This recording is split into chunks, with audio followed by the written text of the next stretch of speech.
All right, we will begin shortly with Leah McCourt.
All right, we are now being joined by Leah McCourt. We'll begin with a few questions from the media. Harry, your line is now live. Hey, Leah. Harry Mack from the Bookies Basement. I hope all is well. Hi, how are you? Good. So I just wanted to know, what exactly do you think it is about judo that provides such a strong base for MMA? Judo, I think the physicality of it and the technique, and you have to have a lot of balance, and when you do that from a young age, it can't really be unlearned when you're in there, when you're getting into quick grapple exchanges or clinches or scrambles. You have that solid foundation and technique and balance in your own body. Got it. And so last question for me, where do you think a win over Janay here on Friday would position you in the division? I haven't really thought about it. I've just focused on my performance and bringing out the best of myself on Friday night and moving on to the next opponent. Fair enough. Thank you very much. Best of luck. Thanks. All right, Mark. Hey, Leah. First of all, how has it been for you to do on-camera work, and has that helped you grow as a fighter? Yeah, Bellator gave me the opportunity to do some TV stuff while I had my shoulder surgery. I was recovering from that, and it was good to still be involved. I'm a bit of an MMA nerd. I constantly watch fights, study fighters, and I knew I would be able to do it because of just my knowledge. And it was definitely nice to sit back and watch and analyze and look at different opponents that I would obviously never be fighting and see what they bring to the table. And I did definitely learn the last 15 months. It's not just in the gym smashing my body every day. It's going to help me get better, and it's been nice to kind of take that bit of a step back and get that experience.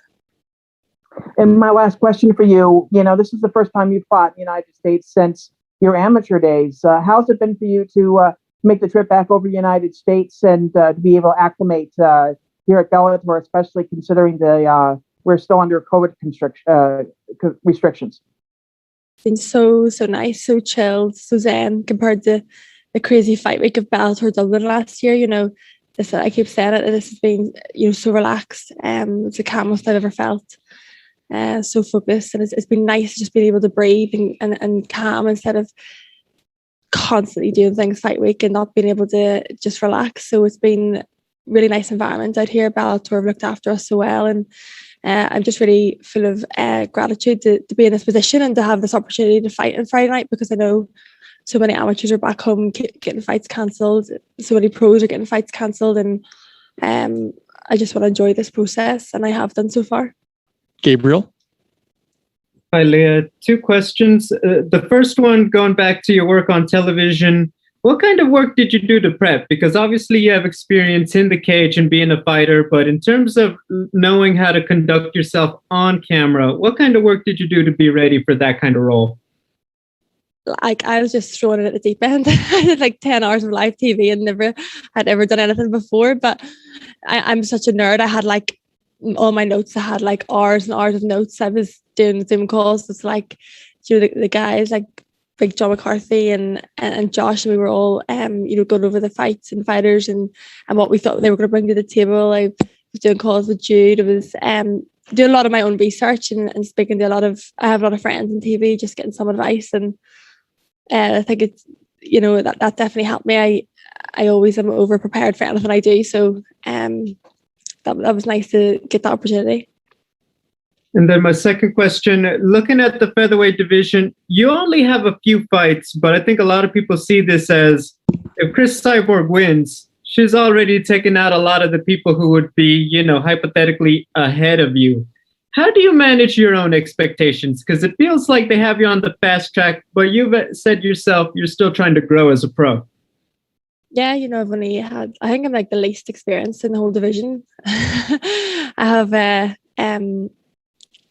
only I think it was only 4 fights, and I was headlining an arena in Dublin last year. So it's nice to have that recognition, but it comes down to me and my performance every fight, and I just need to shoot up that level every time I'm fighting. There's a bit of a gap in the division between the experience and the lower rankings and the higher, and for me to get there, I need to jump every fight and get and show so much more and show so much more of my skill level. All right, 1 or 2 more, Dylan. Hey there, Leah. Appreciate you making some time. No worries. I was just curious because I had noticed on the Instagram there you had a bit of a hidden kind of situation in the suitcase there, a nice little card from your daughter, Isabella. I'm wondering how much motivation that gives you heading into this one, because that definitely made me smile seeing that. Oh, I know, she breaks my heart, and anybody that asks me about her, I just start crying. But she's my biggest motivation, obviously. Like, I've grown up together. I had her so young, and we were just such a team. I'm out here trying to make her proud and provide a better life for her, and that's why I'm here. Yeah, well, you're definitely doing just that from what I can tell. Appreciate the time. Thank you. Last one here, Jake. Hi, Leah. You all right? Hiya, how are you? Yeah, I'm good, thank you. So yeah, as we mentioned before, of course, the last time you did fight in America, it was at the 2016 IMMAF World Championships. If you could go back to IMMAF World Champion Leah McCourt, then what one bit of advice would you give her up to the point now that you've learned during your professional career so far? I would tell her to believe in yourself and to keep persevering no matter what comes in my way. And that's just my mentality for everything now. I just feel like no matter what comes up, I'm going to overcome it. And how special has it been for you then, if you look from, again, that World Championship through to now being a top contender in that featherweight division? How special is it for you to look back and just see just how much you've achieved in so few fights as a professional? It's definitely, I still kind of pinch myself at the opportunities I've been given and how fast my career has kind of took off. I came back, I lost my professional debut and came back and went on a bit of a run, and it just shows that I always say to people, if you're going through hell, keep going, and no matter what comes up, you can achieve what you want to. And I definitely look back and I can see God's hand in my life in every situation. He opens doors that no man can shut, and I still and I believe that's why I've really trusted in him with my journey and my path and where my career's going.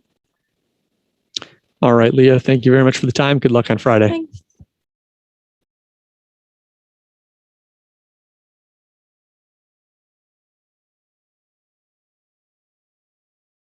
Next up, we have Valerie Loureda.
All right, we are now being joined by Valerie Loureda.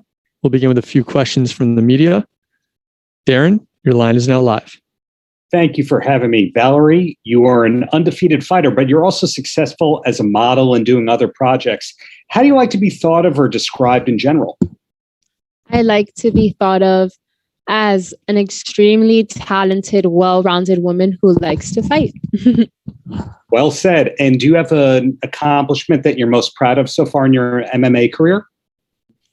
An accomplishment I'm so proud of is my debut, because the first time I debuted professionally, the first time I debuted not wearing shin guards, the first time I fought pro ever, I opened a main card for Bellator and I did a first round knockout with the stadium full of fans, and that was the most pressure I've ever had to handle in my life on my debut. But that was definitely the biggest accomplishment I've had so far. Gabriel. Hey, Valerie. Hey. Hi. I was curious, did you see Alejandra Lara on Exatlon, and what did you think of her? And do you agree that she might have made it a little further than both you and George? Honestly, I didn't really watch her at all, but I do know that during that whole season, they had COVID over there and they were sent home and stuff. So it kind of defeated the whole purpose of the show. So really, she didn't have a real experience like me and George did. And my second question, I want to ask you about your teammate, the captain at ATT, Kayla Harrison. I know a lot of people talk about maybe fighting your other teammate, Amanda, somewhere else, but how would you feel about her joining Bellator and the party over there at Featherweight? Kayla honestly is an inspiration to me. She's an Olympic gold medalist. I always wanted to be an Olympian and I never made it there. So looking up to her, she teaches me a lot. And also I had the opportunity to help her for her last camp, and I would kick her and she would throw me on the floor. So just knowing that she taught me the best judo throws and how to defend them makes me feel very prepared for any fight I have coming up. But definitely I would love to see her in Bellator. I think it would be amazing. And I think she's an extremely high level talented fighter, and she's so strong nobody could beat her. Santiago. Hi Valerie, greetings from Amsterdam, and thank you for the time. Hi, thank you. This fight was supposed to be on May 7th, but it got delayed. Joel Romero was also supposed to fight on May 7th, but that also fell apart. Were you bummed out that you couldn't share the card with a legend like Joel? Yeah, I mean, I was never supposed to fight on Yoel's card from the first place. It was a mistake. I was always told May 21st, and that's what I was prepared for. But I am sad Yoel didn't get to debut. I wanted to see him fight for Bellator already, and I want one day for there to be two Cuban champions. You are still very young in your career, but a lot of people questioned why you are not on the main card, because you naturally draw people to you. Did you expect it to be on the main card as well? No, I like fighting on the undercard. I like fighting early. I like fighting on YouTube. I like being able to eat after and fly straight home. I know that my performance reaches its audience on its own. I don't need to be on a main card to go viral. My talent and my crazy combinations and kicks will get me the viewers I need. And I'm dominating a whole Latin American market and bringing it to Bellator. Michael. Hey, Valerie, greetings from Puerto Rico. Hope you're doing well. Thank you for your time. I wanted to ask, what would a victory on Bellator 259 on Friday would mean to you and to the whole Cuban community? I mean, this victory would mean a lot to me because my grandfather just passed away at the end of February from COVID. And I want to dedicate this fight to my grandfather and all families who have had loved ones pass away because of the pandemic. I think it's a very strong topic. I didn't know it until it happened to me. So this fight, I have a lot of hurt in my heart, and I'm going to let it go in the cage. And one last question. As a Latino, food is part of our culture. What are the principal challenges you face in terms of weight cuts and having to, go into a strict diet and everything to make this fight? Yeah. I mean, I've been cutting weight since, my dad, before I left, he showed me my credential when I was 6 years old, fighting at a Miami Open, cutting weight to 50 pounds at 6 years old. So I've been cutting weight my whole life since I was 6 years old. And there's pros and cons to it. There's Cons, because you develop eating disorders. There's pros, because you know how to do it. We're nutritionists. We get paid to make weight. Definitely being a Latina, I don't have the same body as any other girl. You know, I gain weight very easily. I lose weight very easily. I know my body better than anyone else. But when I sign that contract, I commit to making a weight. And this is my job. I'm a professional. I'm always going to get it done. Pablo? Okay, hello, Valerie. This is from TMMA Ecuador. And the first thing I want to ask you is, how do you feel having a good friendship with Marina Moroz and Ariane Lipski? How do you feel training with them? Oh my God, it's an honor. You know, those girls, especially Ariana Lipski, she is such a sweetheart, so incredible, so talented. She teaches me so much. She learns from me as well. And really the ATT girls we have, it's such a bond and we are growing together. We're all winning together. And I know I'm 22 years old. I'm a baby, but I'm just so blessed to have those training partners around me to develop my career and be ready for the best of the best. Darnell? Hola, Valerie. Darnell from Miami here with MMA Island. How are you? Hi, from Miami. So you talked to Luke Thomas the other day and you spoke about starting an eyelash company and a lot of other different things. Do you think you're setting a new standard for women making money outside of just fighting? You know, I believe that I was born to cross over beauty and elegance into mixed martial arts in a way that the world has never seen before. Valerie Loureda was born to do that. I'm going to do it. I'm doing it right now. God willing, I'm going to keep winning because there's no way that somebody beats me with the amount of hard work and passion I put into what I do. I was born for this and I was born to be an icon for female mixed martial arts. Jim? Yes, can you hear me okay?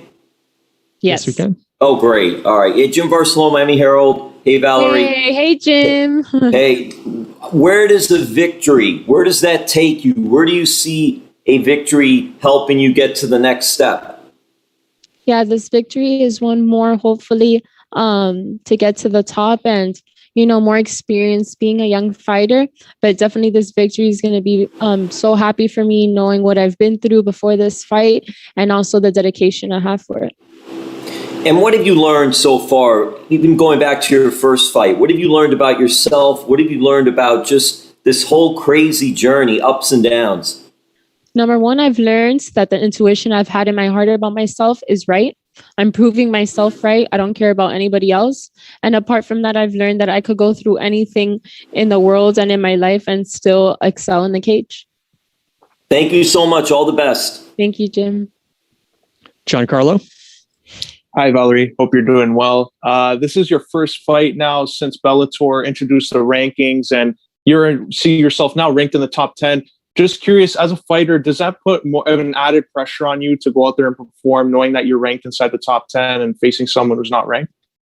Honestly, it just shows me that people see the potential in me as a fighter and also gives me more credibility. But at the same time, I block it out because I am a baby still. I deserve a fair chance of experience and opportunity like every other girl that I'm fighting has had. And I'm just going to do the right steps to make it to that belt and be a champion one day. All right, we'll take a couple more here. Mike?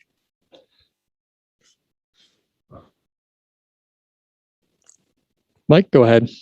Hi, Valerie. You kind of talked just recently about kind of how you view your career inside and outside the cage as a woman and as a fighter, beauty and elegance mixing with martial arts. How do you feel about where we are in the sport, especially with Bellator in 2021, where you have that platform through your promotion that gets behind you and fully supports and gives you freedom of fighter and woman to do both of those? Yeah, definitely. I'm very blessed because if there's one thing about Bellator is that they allow me to brand myself. And that's how I've been able to grow so quickly between that and, you know, my knockouts. But I'm just so blessed and honored to be with this organization that believed in me when I had 3 amateur fights. And I said, you know, I promise you, I'm going to be the best in the world one day. I'm going to be the most recognized, well-rounded female mixed martial artist in the world. And they gave me this opportunity and I'm proving it to them every day. Every day that I get to be here, I'm grateful. I'm thankful for this opportunity. And I promise you, I'm going to make this promotion proud. And I'm going to make sure everybody in the world knows what Bellator is, especially in Miami. Mark? Master Loureda, it's Mark from Taekwondo Life magazine. Good to see you. Hello. How are you? You mentioned that you came to Bellator as a relative amateur. Now that you've had a number of successful fights under your belt, it's given your opponents a greater opportunity. You're not an unknown. It's given them a greater opportunity to study you, to study the tape, to study perhaps any potential weaknesses. Does that play into your preparation for a fight?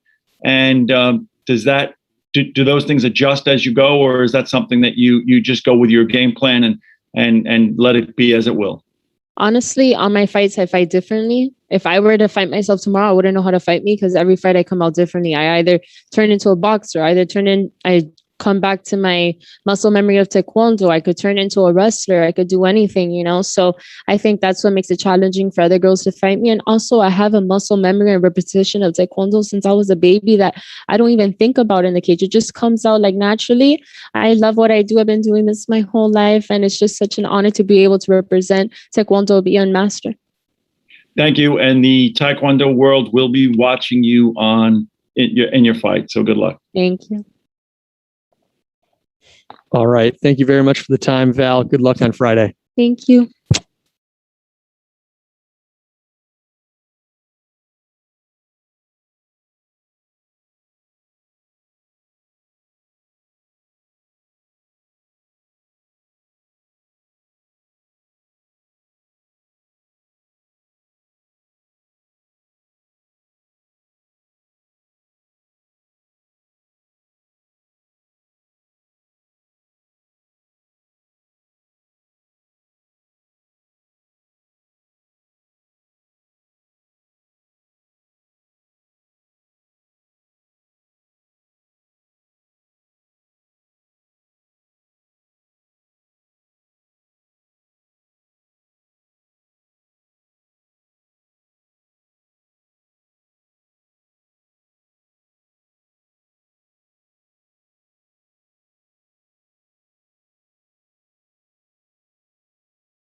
We are now being joined by Brett Johns. We'll begin with a few questions from our media. Tony, your line is now live. Hi, Brett. It's Tony Quant here. How are you? Yeah, I'm good, Tony. How's things? Very well, thanks. Very well. All the best. Just wanted to get your opinion on how Fight Week at Bellator has been, obviously coming into a new promotion, and how it compares to some of your previous employers. Yeah, to be honest, it's very similar to sort of like the UFC sort of setup. The production these guys put in behind the scenes is amazing. There's a lot of hard work going on. And all fairness, everybody's been so helpful, you know. And to be honest, it's brilliant, and it's amazing to finally be here, and it's amazing to go through all these promotions. Every single promotion that I fight for, I'm truly grateful for stepping in their cages. But we're finally with Bellator MMA, and all fairness, I'm stoked to be here. I'm so happy and so excited to show the world. Thank you. Best skills for Friday. Thank you, Tony. Thank you, mate. Max, go ahead. Hi, Brett. I have two quick questions for you. So we can all agree you are a very talented fighter at 4-2 in UFC, and only 2 pro losses against Aljamain Sterling and Pedro Munoz. And You were very vocal to speak about the treatment you deserve, and do you feel you're getting it here in Bellator? Yeah, look, this isn't, in my opinion, the level of competition in this promotion is huge. Like, everybody can look at my CV and see the people that I have fought. You name two fighters there, Pedro Munoz and Aljamain Sterling. The guys, the two of them are currently in the top 5 in the world. Just felt like at the time it wasn't the right time to fight them fighters. I feel like right now, mentally in a completely different place, that I feel like I'm happier now. And I think people said, well, what skills have you worked on? Obviously, I work on skills every day, but I've worked on my own personal life, being more happy in what I do. And back in 2018, where them fights took place, I remember going through that period of time, and it was more of a 9-to-5 job and not this passion that I love doing. So, having said that, though, we're making the crossover. Danny Sabatello, tough fighter, 10-1, a former Titan FC world champion such as myself. It's going to be stylistically, we're both very similar. It's going to be a good fight for sure. And the second one for me, do you feel you might be setting the tone for many fighters on a problem that's been more present in everyone's mind recently as the treatment fighters get? Yeah, look, to be honest, like I said, I've been treated very well here. There's no secret that I felt like I wasn't getting paid my worth with the UFC. But now being with Bellator, they agreed with me. I think it's easy to say, I won't get into detail, but people talk about negotiations. There wasn't really negotiations with Bellator. It was straight up, it was a straight handshake off the get-go. And I've been treated very well here. I feel like I'm getting supported by the promotion, and the promotion is going to get its support from me as well as a mixed martial artist underneath this banner. So yeah, I'm happy to be here. I'm treated very well as a fighter. I haven't got any bad things to say about the company, and just excited now to deliver my bit to this promotion. Santiago. Hi, Brett. Greetings from Amsterdam, and thank you for the time. How did your camp go at Shore MMA? And was it easy for you to set up a camp in Wales with everything going on in the world right now? Yeah, it's an amazing question. Obviously, as everybody knows, everywhere around the world right now can be quite different when it comes to rules. Back in the UK, when this initial lockdown took place, the first one last year, it was very difficult to work around. Then having the Fight Island fight, got through that, and then obviously in October signed with Bellator. Wanted to get a fight straight away in the November, because I was preparing for a fight previously anyway, and then all the situation with COVID come around. But the good thing with me is I always take sort of Christmas period off, but when I hit January, I've usually got a fight by March. So by the 4th of January, I started training for this, you can call it fight camp.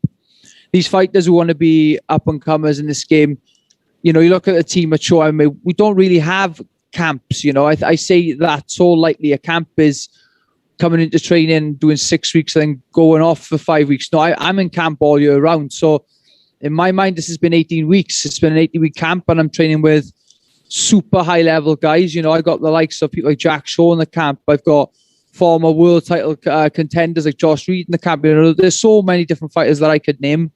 But on top of that, I've got world-class coaches, and all them guys who have helped me get to this point right now. I'll be honest, it's been a long camp, and people could say I might have peaked early, I might have peaked late, but I personally feel like the way I'm feeling right now, I'm peaking at the right time for this fight. And well, you're gonna see it on Friday night on Showtime Sports or BBC iPlayer. You're gonna see it. So I just can't wait to show that. Scott Coker teased that a bantamweight Grand Prix could be next for Bellator. Is that an idea that would excite you because of the depth there is in the Bellator bantamweight division? Hey, look, $1 million sounds appealing to me. So I don't mind if they want to do it. Like Scott Coker, let's get it done. I get a win on Friday. You can chuck me straight in that tournament. I got no problem with putting my name down. I'd like to buy a few fast cars and enjoy myself. So yeah, put me in that tournament for sure. Mike? Hey, Brett, you kind of mentioned, now that you're happier with your personal life. And I'm just curious, and you just now answered your, kind of your camp and how you take time off. This is almost a year layoff, but as you previously answered, it's not a normal year off. So I'm just curious, what did you do during this time away that made you happier personally? And obviously you've mentioned Bellator, but how have you kind of brought this all together to prepare for Friday night? So basically, we'll go back to 2018 after the Pedro Munoz fight. I had a bit of a bad loss. I lost against one of the best fighters in the world, but I did lose. I managed to take some time off after that because of injuries, and then got through to 2019, was trying to book fights, and then they didn't work out. And then I got injured again.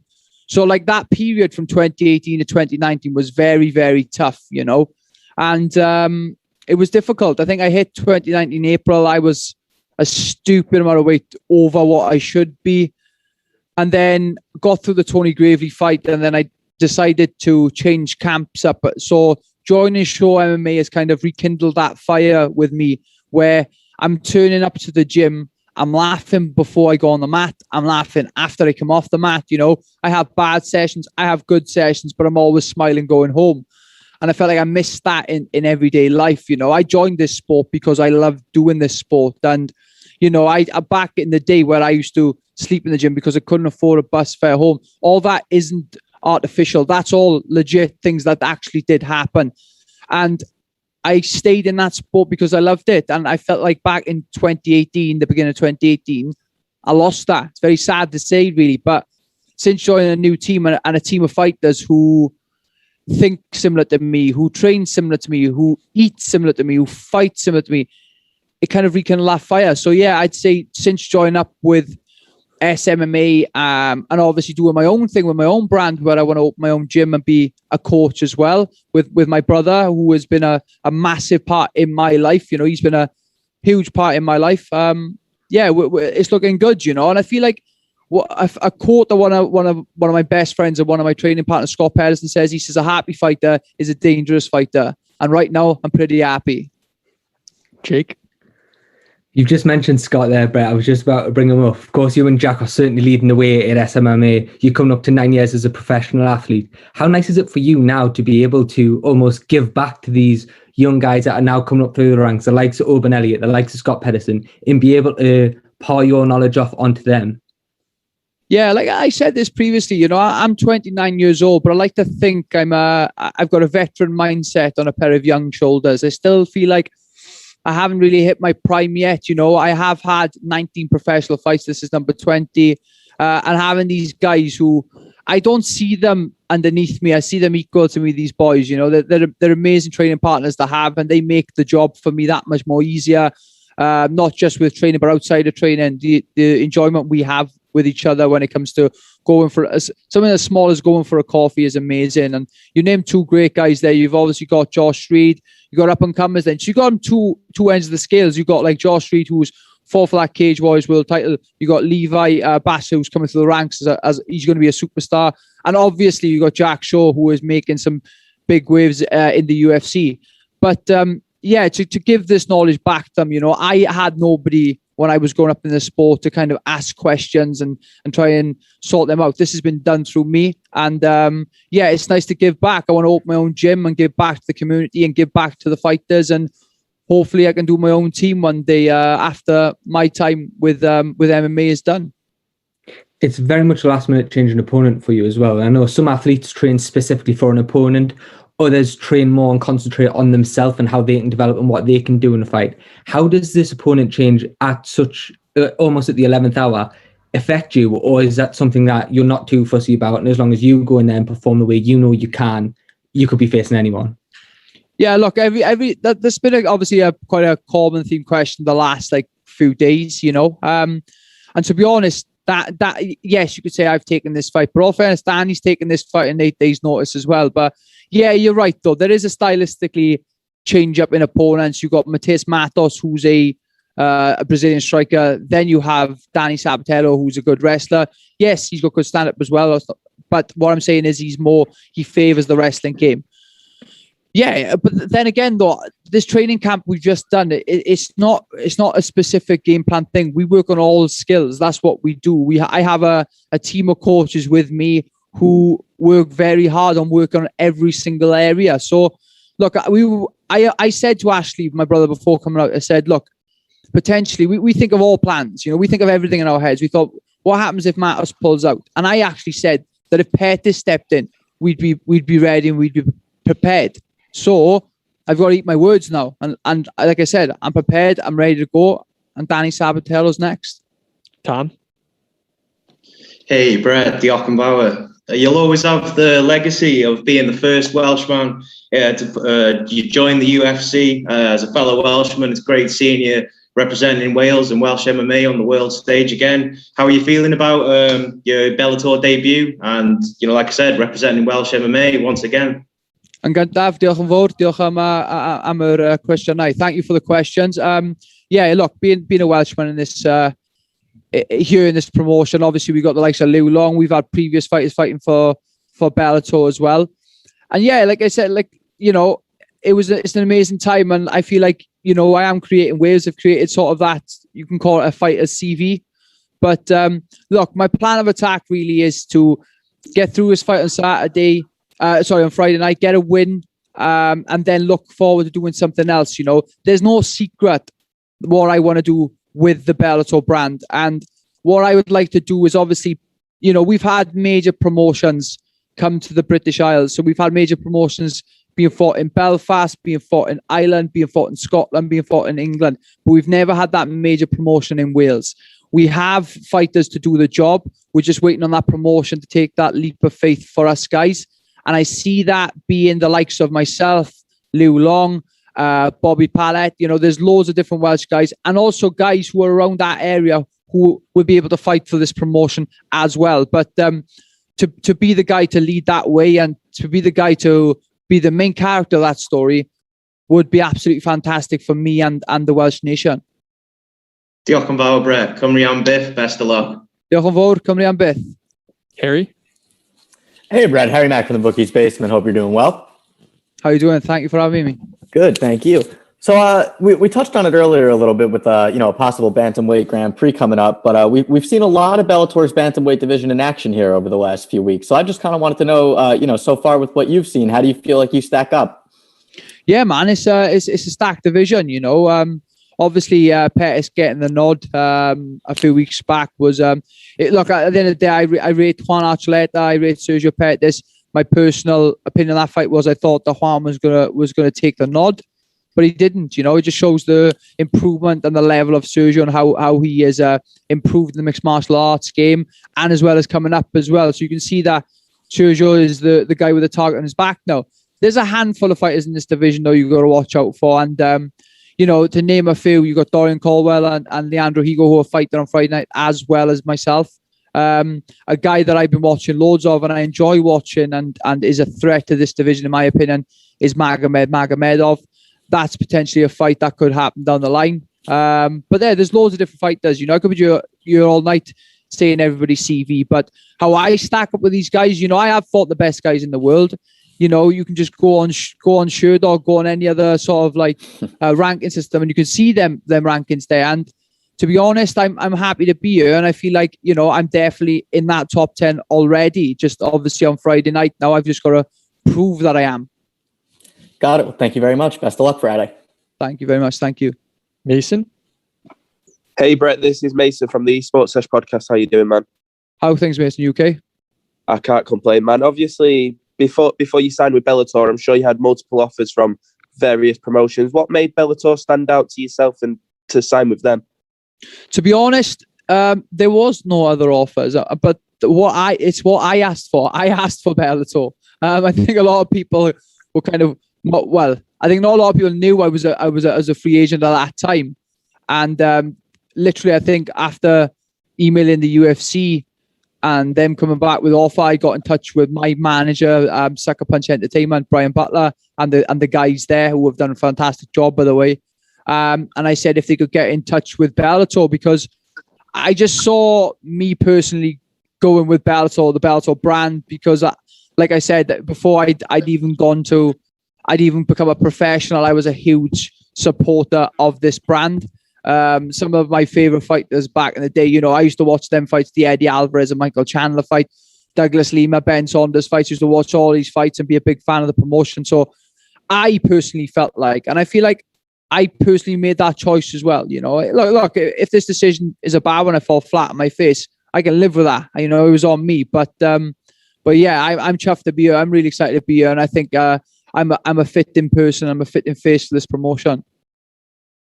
Thanks for the time, Brett. Good luck on Friday. Thank you very much.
All right, we are now being joined by Janay Harding.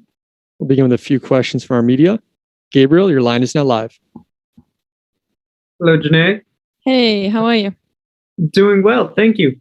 My first question, I asked Leah this and I'd like to ask you this. You're obviously still young in your career and building experience, but when you look at that featherweight title picture in Bellator, it feels like both you and her could be on that fast track to that title fight. How do you manage your own expectations for your career, knowing how the division is kind of playing out lately? I think it's just understanding in the back of your mind that that's always a possibility, that the title shot could literally be around the corner when you look at the likes of, say, like Olga Rubin or certain people that, like the two title holders that we've had have both sort of run through the division quite quickly. So you sort of expect that they start dipping into outside of the top 5.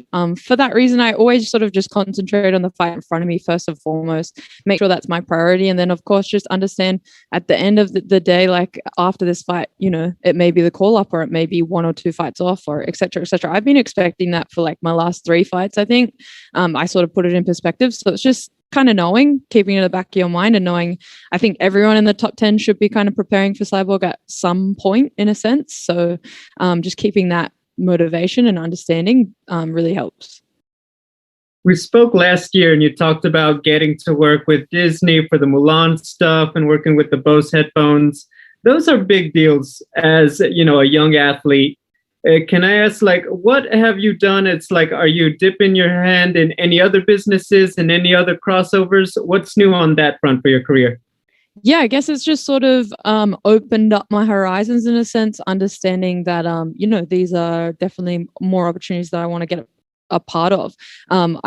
I feel like COVID sort of pushed me into this avenue, which is great. So therefore, yeah, I guess ever since I've been doing a lot more casting and self-taping and things that I'm sort of getting used to. I think it would just broaden my resume and keep adding to it. There's nothing that I can really announce in a sense, but just in a general sense, I've just been working towards it more, getting a little bit more experience in that sort of media and brand ambassador sort of avenue. And then, yeah, working from there. So hopefully we do some more in the future.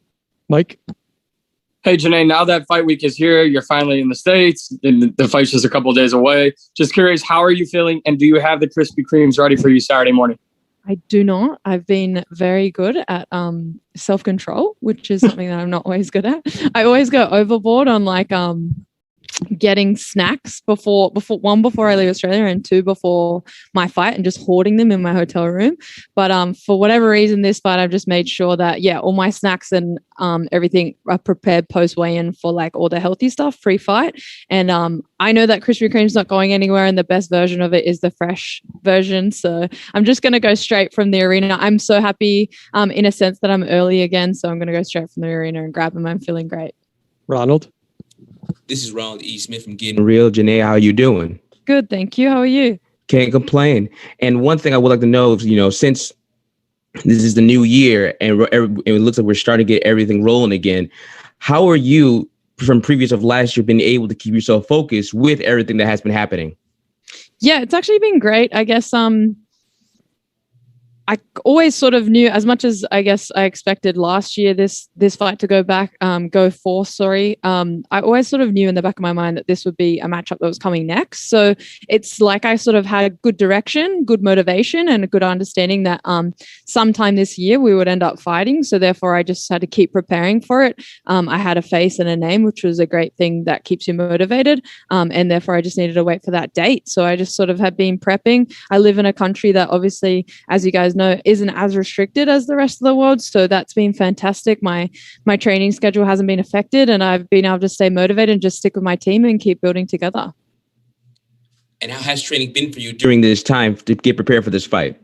Yeah, fantastic. Honestly, from like, I guess, everyday training to camp, it didn't really change that much. It just was like the intensity of the sessions, but the schedule itself stayed the same. So I was very, I guess, used to the schedule. I'm very lucky that all my coaches are very invested in me specifically, which has been phenomenal. And they all kind of work together, which is just one of those things that, I don't know, pays dividends in a sense when you know that, yeah, your strength and conditioning coach is speaking to your head MMA coach, which knows your boxing coach in a sense like that. So everything sort of worked out really well. I've had consistent training partners. The whole team has been motivated because back in Australia, all our fights have pretty much started back up. And because of that, it's been very active for our entire team. So everyone's been in a good headspace, good vibes. So all in all, this camp's been awesome. Darrion? Thanks for having me. Janay, besides asking you how you're doing, the first question is, who or what was it that first got you into MMA? Thank you. And I'm doing very well. I would say it wasn't necessarily somebody. It was definitely more what. I started in karate. I really loved martial arts. I tried every sport under the sun, being an only child and just trying to stay active as a kid. And then I guess transitioning from karate and getting a little bit bored of it, I found MMA kind of by chance almost before I really understood the sport itself. And then slowly and progressively over time, I really fell in love with it. After I finished school, I was like, you know what, this is what I want to do. And after my first fight and how well it went, I was like, yep, this is everything that I want and everything that makes me happy. And therefore I've sort of sacrificed a lot to get here, but it's all worked out, which is great. And I usually hear that the BPM, the beats per minute, is the most important part of the music you're training to. But when you have control of the radio or the stereo at the gym, what do you like to put on to train to? This is like something that I am like, I will walk into sparring day and the first thing I will say is give me the aux, like let me take over the music kind of vibe. It's more just vibes. It's not necessarily one genre as per se. I have a lot of playlists sort of on my Spotify and stuff that I sort of cycle through depending on what I'm feeling, but it's all about vibes. It's not like heavy aggressive or whatever like it may be. It's just about songs that make me feel good, songs that I relate good memories to, all that sort of stuff. Good vibes only. Dylan? Hey there, Janay. Appreciate you making some time. Thank you. I'm just kind of curious if you're, still getting in that work at King's Academy of Martial Arts, because you were mentioning some of the people you were sparring with ahead of this one. And I was kind of curious, like who you were getting in that work with ahead of this one. Yeah, that is my main gym in a sense. That's sort of my base, especially due to the facilities and the team that's there. The good thing is that it's like our Kings team moves around together. So we do sort of jump around from that Kings down to a different area, but all with the same people. So it's sort of like our base, definitely. I spend at least like 4 days a week there. And then the rest of the day is just moving around like strength and conditioning, boxing, and a different MMA gym, which is great. But yeah, it's been fantastic. Elvis Sinisic, as you know, the owner of King's Academy, the facilities and everything he provides us there is phenomenal. And that's my main sparring gym as well. So it's been great. One or two more here. Mark? Yeah, I was wondering, you were very active back in 2019 before the pandemic between boxing and mixed martial arts. And obviously with the pandemic, everything kind of shut down.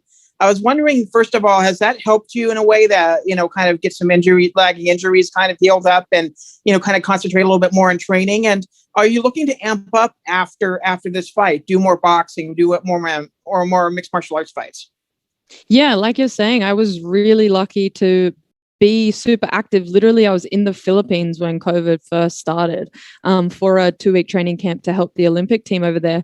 So like from the get-go, like till the very end, I was really active. And then I guess everything halted. It gave me a little bit of time to rest and take a little bit of time away from the gym because they were closed for a little bit there, which really helped, I think, not only my injuries, but my relationship with food, I guess less cutting weight, all these sort of things that obviously factor into your health and well-being. It gave me a little bit more quality of life and it kind of ramped me up ready to get back into it as soon as everything started again. In the way of boxing, it's definitely something that I've put aside for now. After that last boxing fight, I decided that it was just altering my MMA style a little bit too much. I love boxing. I love the whole vibe of it and just going really into refining the hands and everything like that. And I've come to understand it a lot better than I used to, but at the same time, it does take away from your MMA training and knowing, like we're saying, that the title shot is around the corner. I really want to put all my focus into MMA because that is my main priority and always will be. So therefore, boxing is going to take a back seat and hopefully I can just stay as active as possible in MMA. Last one, Michael. Hey, Jenny, hope you're doing well. My first question is, we've heard the good sides of the pandemic and how does that affected your career, but what are the principal struggles you face, training and preparing for this fight in the middle of a pandemic with everyone wearing like a mask, gyms got closed, like what are the principal struggles you face? Yeah, it definitely initially in Australia, we had those setbacks and closed gyms and stuff. It changed my schedule. Couldn't be as active as I wanted to be and what I was used to training 2-3 times a day. That really got stripped back. But I guess we were really lucky that we never really had to do the mask thing that much in Australia. So the biggest issue for me has been that international travel, just the unknown factor of it. Constantly like canceling flights and stuff. For that last fight, we had like a few different routes because they were just constantly getting cancelled because obviously they weren't filling up. So it's just obviously being in Australia and fighting for a promotion like Bellator that's solely generally based in the US and now obviously based here because of COVID. That was a really hard thing for me and not sort of knowing how the quarantine and stuff was going to work, all these things. Those have been the biggest setbacks. But all in all, I've been very, very blessed to live in Australia and kind of not be affected by the other restrictions. And my last question, how you been managing the fact that your family is many miles away from you and Australia, you're in the US? Does that affect your concentration for your fight on Friday? Not at all. Like, I love my family and obviously I miss them. I already live away from my family and I have done for a very long time. So I lived in Thailand, I lived in the UK, and this is my 6th fight for Bellator without having my family kind of come over with me. So I'm somewhat used to it. Obviously, I would love to have them here and that would just be an added motivator, but it's more of a motivator knowing that I am doing this for them and I am here for that reason. I get to do what I love, chase my dreams, and I'll be going back as soon as possible to hang out with them and celebrate. And hopefully in the future, we can all come over together. All right. Thanks for the time, Janay. Good luck on Thank Friday. you.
We are now being joined by Fabian Edwards. Once again, we're going to begin with a few questions from the media. Mike, your line is now live. Hi, Fabian. I'm just curious. I know your brother thinks the world of you. Obviously, I think you think the world of your brother, and you guys training for these high-level fights, within, the same time period. What was that like for you, especially given what this past year with COVID and the pandemic was like for you and him?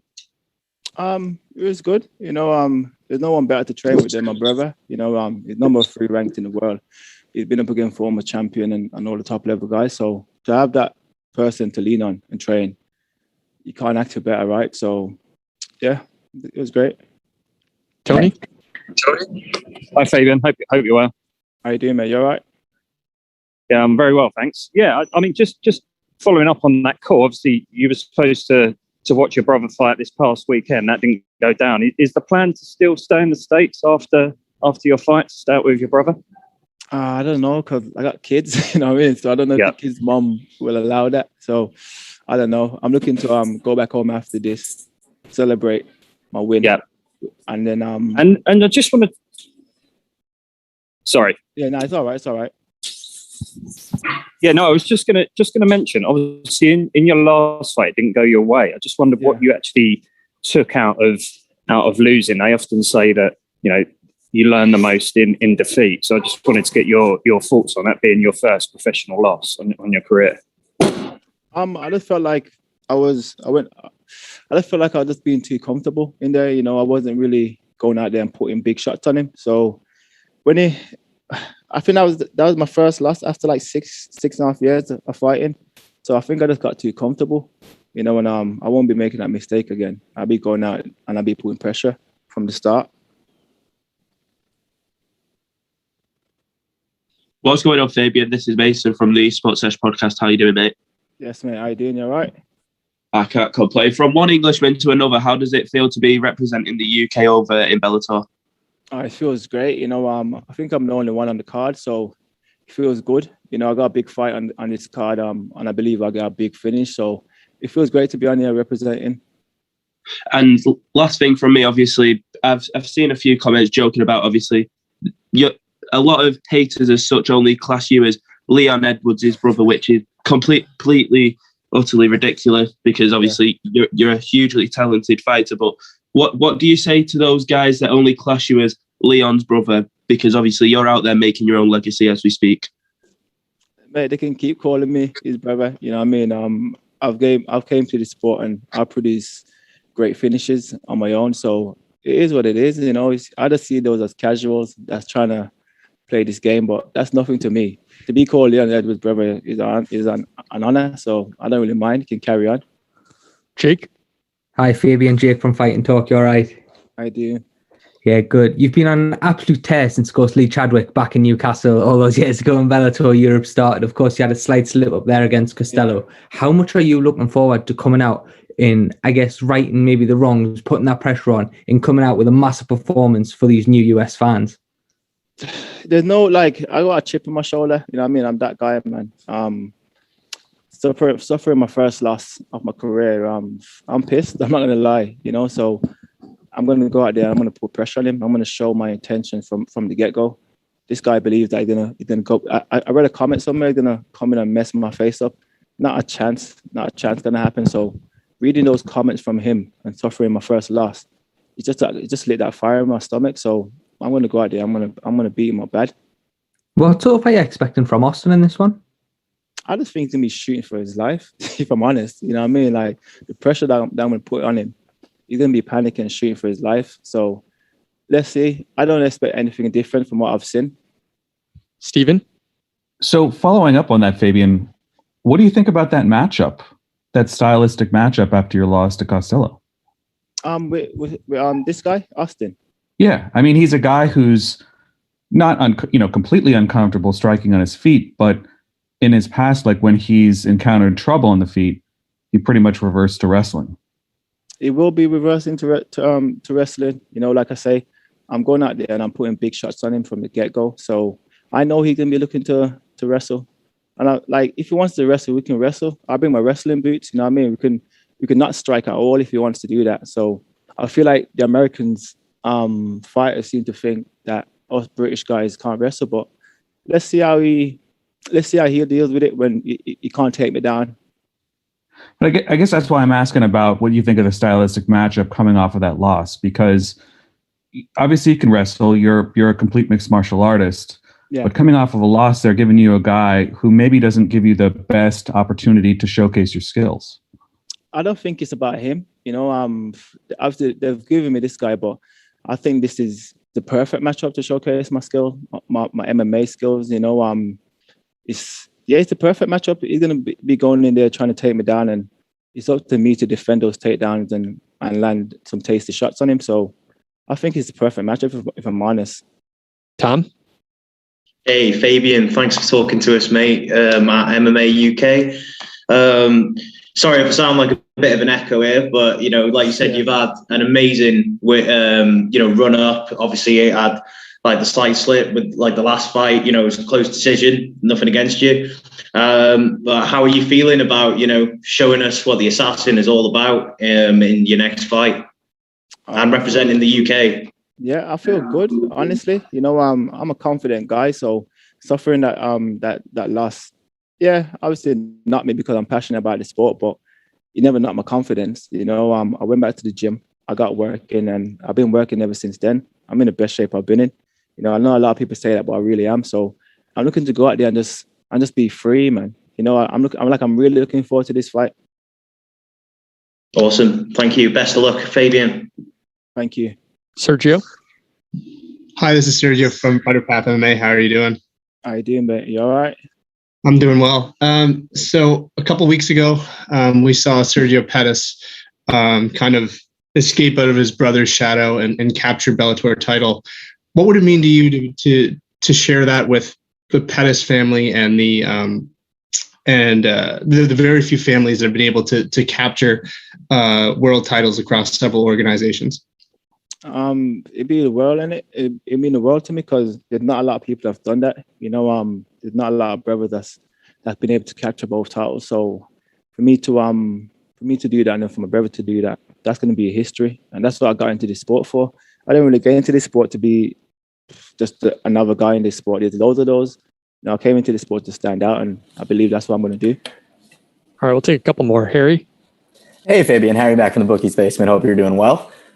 Good. How you doing? Good, thank you. So you're coming in as the number 4 ranked middleweight right now. Austin's currently sitting at number 3. So obviously you had the loss in your last fight, but do you feel like a win over Austin here kind of sets you up for the next shot at Gegard? I think it does. Gegard hasn't really been talking. He hasn't really been trying to get active. That's what I see from it. So I believe a big finish over Austin. That's gonna make me jump over all these guys. I know some of them will be pissed, but it is what it is. But I believe a big finish will put me right next in line. Got it. Well, thank you very much. Best of luck Friday. Respect. Thank you. Santiago. Hi, Fabian. Greetings from Amsterdam, and thank you for the time. How did your camp go at Renegade? And is everybody vibing up that big fight that Leon has in front of him with Nate Diaz? Can you feel that in the gym with Jai and Akon and all the other guys? Yeah, the energy in the gym is crazy. You got myself. You got Aiden. He's gonna be making his American debut in a couple of weeks. You got Tom Breeze, my brother. So the gym's just been filled with everyone in camp and in shape.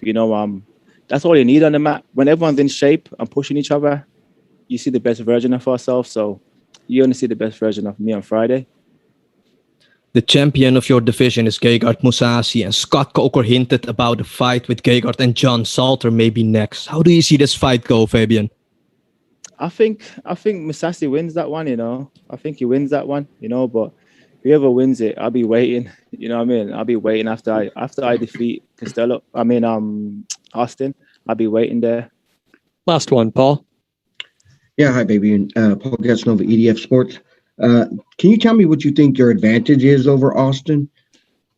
I think everything. If I'm honest. I think the striking, my wrestling, my jits. I think everywhere. If I'm honest, I just believe I'm just a better athlete everywhere with this guy.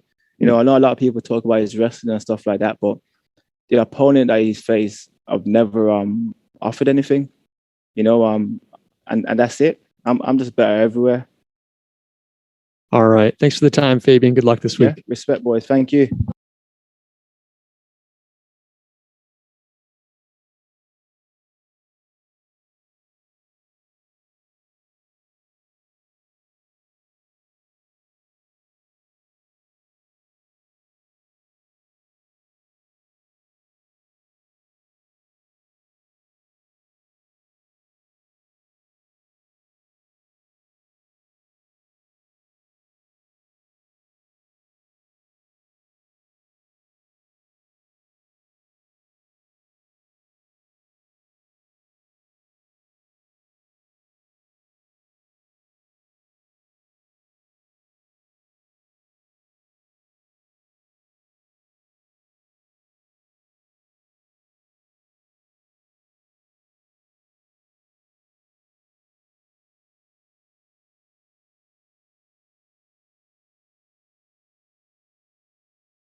Who's doing the questions? We are now being joined by Leslie Smith. Once again, we'll begin with a few questions from the media. Stephen, your line is now live. Hey, Leslie. I'm wondering how your perspective on the fight game has changed since you started studying labor in school. Hey, Stephen. Well, I feel like I have a lot better understanding of the tactical aspects of it that I didn't really have the patience to bother with before. I especially because of my own experience in trying to organize a union, I have a much better appreciation for the fact that things need to be finessed quite a bit, and that just because something is a great idea, it doesn't mean that the time is right for it. And sometimes you got to set stuff up a little bit more. And I feel like that's something that I do in my fighting a whole lot better. I used to come in and I'd be like, I got this great idea, let's do a 1-2. And, I would just do the 1-2, but sometimes that was just power running into power. And, just like the labor stuff, the union stuff, like, yeah, it is always a great idea for the workers to come together and to utilize their collective power. But sometimes you got to finesse stuff. There's some politics in there. There's some people who don't want to stand with these people. And then there's some other people who aren't even going to trust standing with everybody else. So the opportunities have to be created. And that's something that has definitely made me a better fighter, is understanding that I need to create opportunities, not just throw it all out there. Does that apply to this fight in terms of a little bit more finesse as opposed to meeting power for power against Cyborg? Absolutely. 100%. I mean, before, my fighting mentality was, I don't care if I get hit as long as I get to hit them back, I just had so much fun throwing punches that they weren't even always accurate. I was just like, whoa, look at me, I'm doing it. And, it's more important to do it well than it is just to do it. Mike?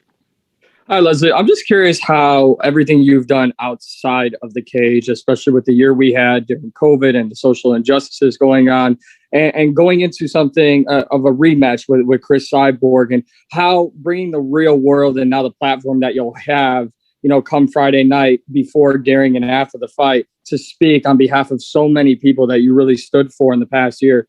How has this kind of helped you prepare for this rematch?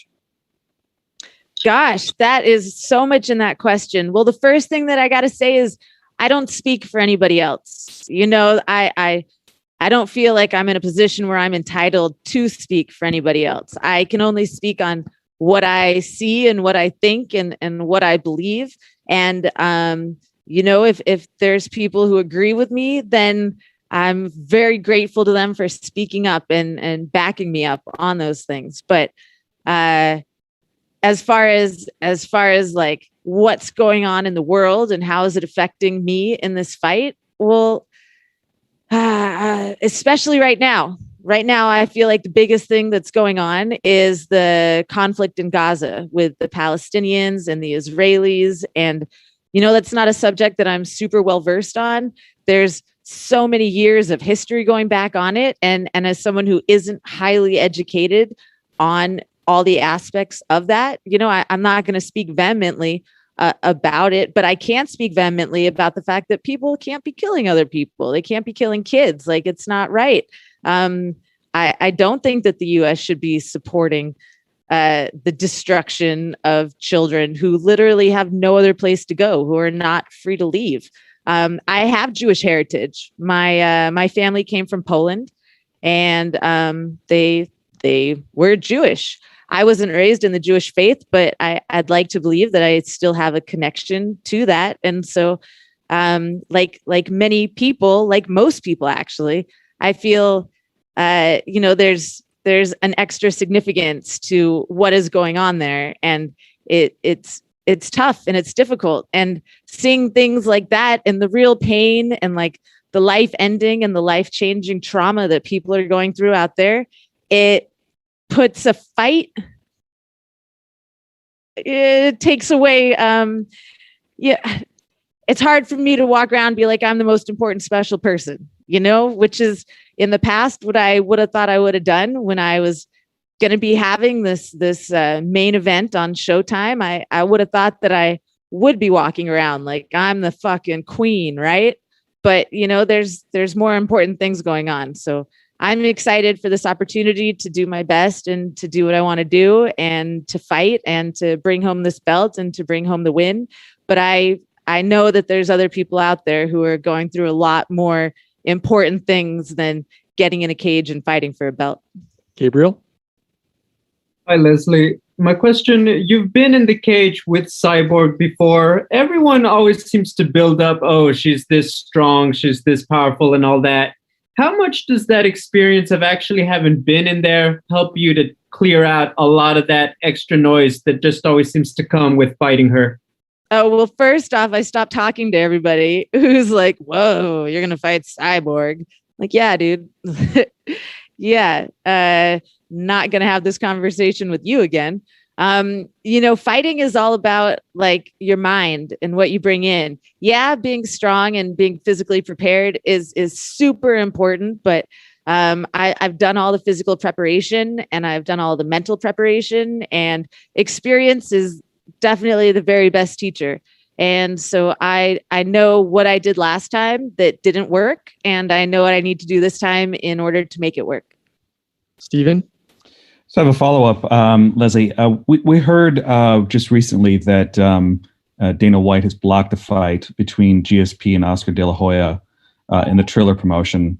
So I want to ask you a hypothetical here. Let's say the antitrust case had been resolved in the favor of the fighters and MMA was added to the Ali Act. How do you think that would change the outcome of the situation that George finds himself in right now?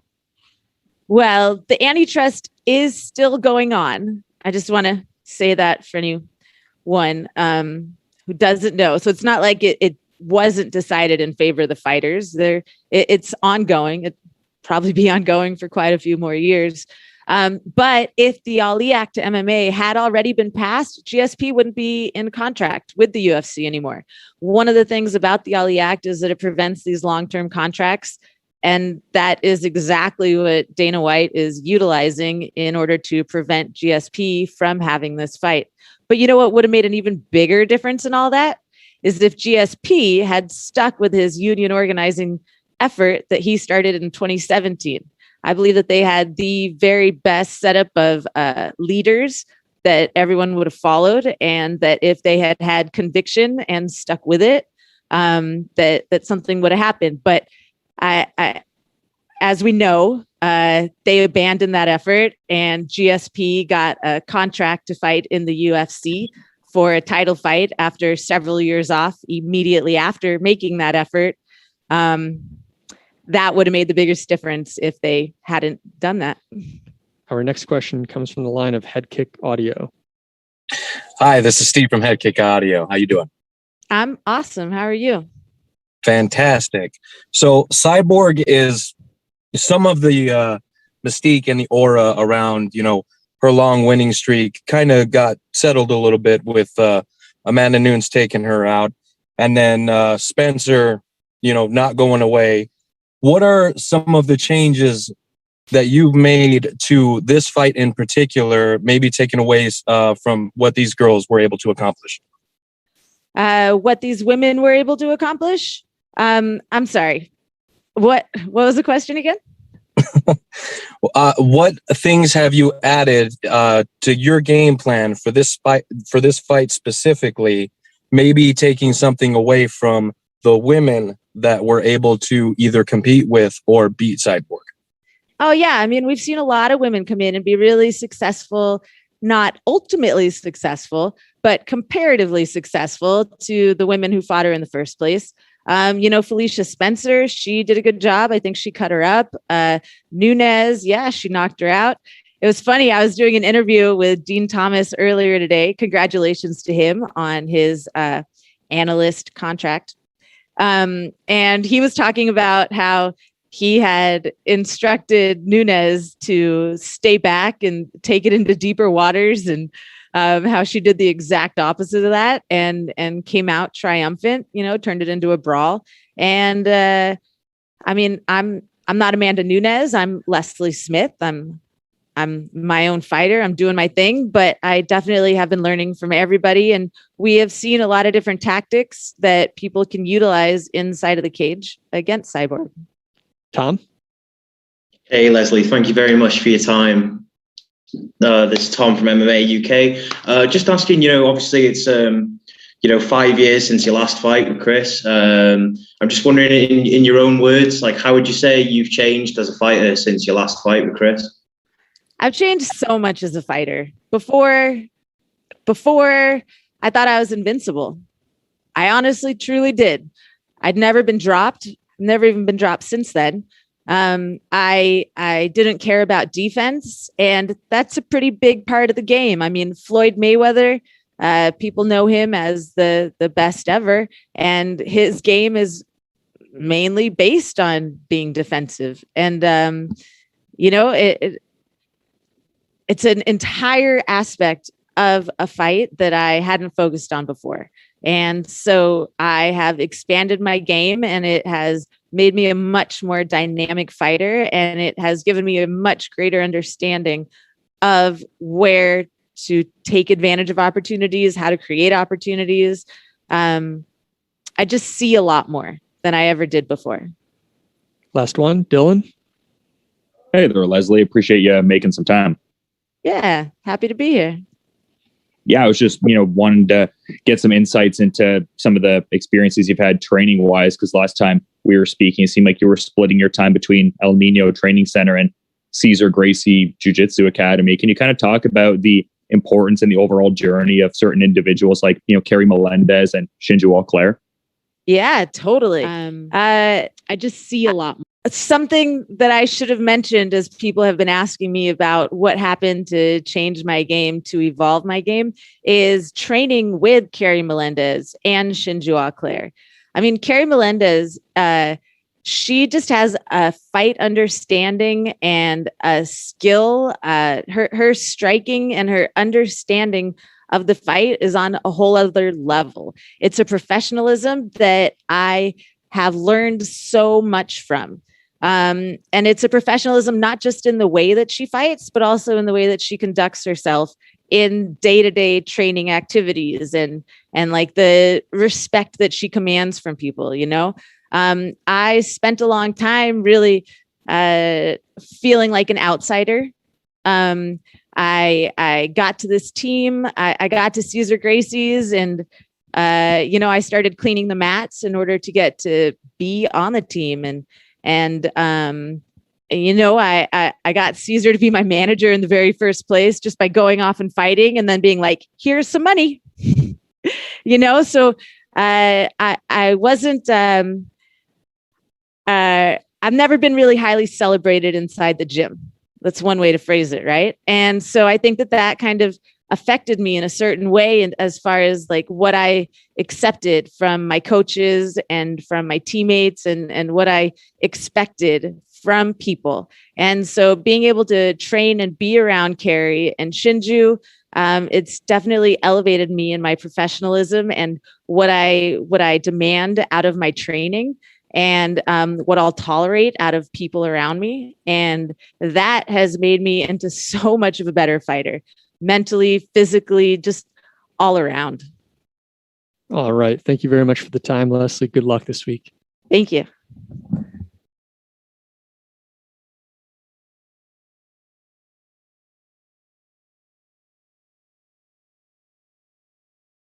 Next up, we have Leandro Higo.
All right. We are now being joined by Leandro Higo.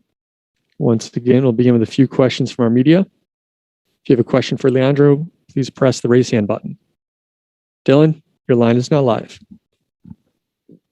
Hey there. Appreciate you guys making some time. I'm just kind of curious here because, we're heading into a very high stakes fight in the bantamweight division that also happens to be a rematch, and the first fight being a few years back now. I'm kind of wondering the biggest differences between the Leandro Higo that fought Caldwell the first time versus where he's at now. Hi, guys.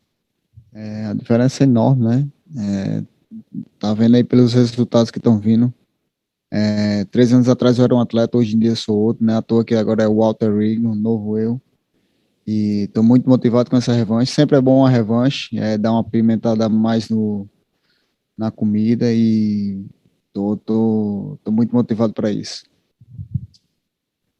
I'm a totally different Leandro alter ego, 3 years ago I was a completely different fighter, a completely different person, and now I am a more complete fighter, not only inside the cage but outside the cage, physically and mentally and as a person, and I will display that in this next fight. Awesome. Thanks for the time, guys. Next.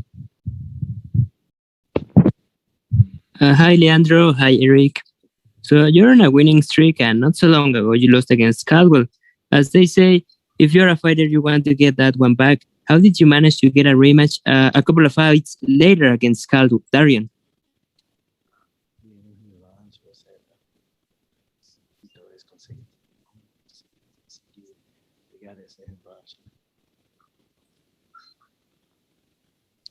Então, o Caldwell desceu para a categoria, e ali ficou meio embaçado ali, né? Muita gente lutando, e Caldwell é um cara que vem de nome, e sempre o Bellator me dá os melhores caras para me lutar, e é isso que me motiva, né, a estar ainda nessa divisão, e eu quero mostrar para todos que eu posso depois dessa luta ser o próximo desafiante ao cinturão, e é isso que eu aceito, os melhores desafios. E tô aí para isso, tô pro jogo.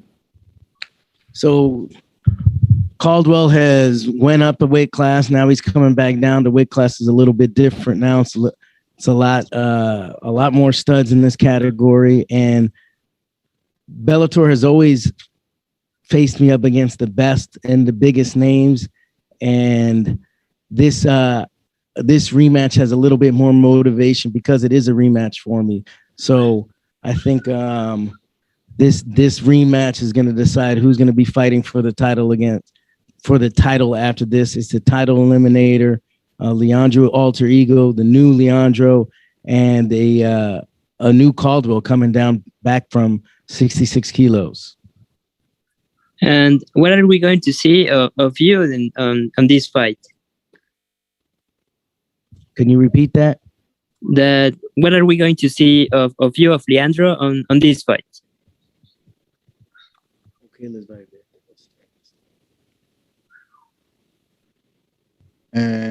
As 2 últimas lutas eu sempre estou trazendo algo novo, e dessa vez não vai ser diferente. Vou trazer um Leandro bem mais melhorado do que a luta com bandejas, e pode esperar um cara agressivo, buscando a luta todo tempo, atrás de acabar essa luta de todo momento. So you've seen Davival the last 2 fights, always bringing new skills to a fight like I did against Bandejas, and you're going to see an aggressive Leandro, a guy that's coming to take his head off and always trying to finish the fight. Well, thank you so much and wish you the best. Thank you very much. Michael? Olá, Leandro. Espero que você esteja bem. Quais são os principais desafios que você enfrentou ao se preparar para essa luta no meio da pandemia? Hey, Leandro, what were some of the challenges that you had to face during this pandemic? Training during this pandemic. Sempre no Brasil é um pouco complicado treinar no meio dessa pandemia, muitas coisas, a academia fechando todo momento, né, por causa dos protocolos do governador. E assim, mas a gente sempre mantém treinando, né? Se eu não tô na academia, tô fazendo algo só. Mas foi um ótimo camp, eu acho que foi um dos melhores campos da minha vida. Esse camp pro Caldwell. Trouxe um iraniano e trouxe também um americano para me ajudar no meu camp, né? Na parte de wrestling. E tô muito feliz, tô muito motivado para essa luta. E eu não vejo a hora que chega sexta-feira que eu tô doido para brigar. So this pandemic has posed a lot of challenges. You know, the gyms has to keep opening and closing. Training isn't as as 100% as you would like because of the challenges of how many coaches and how many partners you can have in the gym at one time. But this last camp has definitely been one of the best camps of my life. And I brought in an Iranian national team member from wrestling, the Sultan of SWAT. So, hey, I brought in Joe Colon, who's ranked number 3 in the world in wrestling. So we brought in some real big time wrestlers for this camp to prepare for Caldwell. And the challenges haven't been as much during this camp. Now that the pandemic is I guess the regulations are less now. So the challenges haven't been as important or as challenging for this camp. So it's been a great camp. And my last question, this is your 5th year with Bellator. How do you feel knowing that Bellator only gives you, the elite athletes, the best opponents? Minha última pergunta, este é o seu 5º ano no Bellator. Como você se sente sabendo que o Bellator oferece os melhores adversários? Isso aqui já... Então, agora passei assim, na minha chegada no Bellator foi um pouco conturbado. Já fui uma luta direta, na minha primeira luta foi uma luta grande, né? E tive pouco tempo de preparar, depois já voltei a lutar contra os melhores. Passei praticamente 2 anos parado por conta de lesões e outras coisas. E eu acho que agora chegou o meu momento e fico feliz em poder, porque por eles me dar os melhores lutadores, porque se eles estão dando os melhores é porque eles têm confiança no meu trabalho.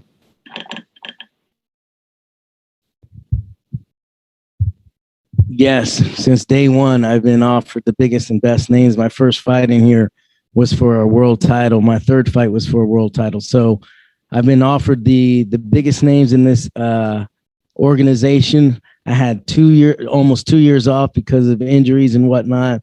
And now I'm back. I'm in the best shape of my life. I'm in the best form. And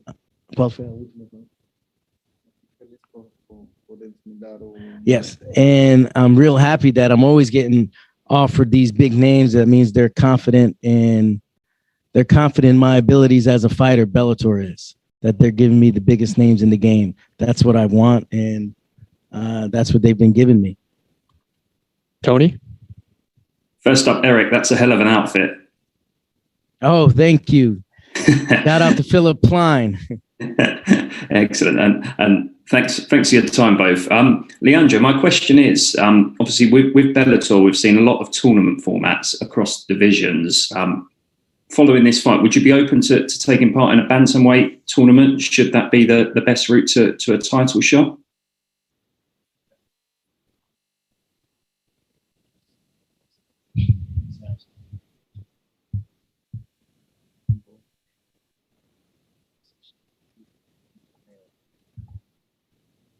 Sim, seria uma ótima, até mesmo para alavancar o nome da nossa divisão, né?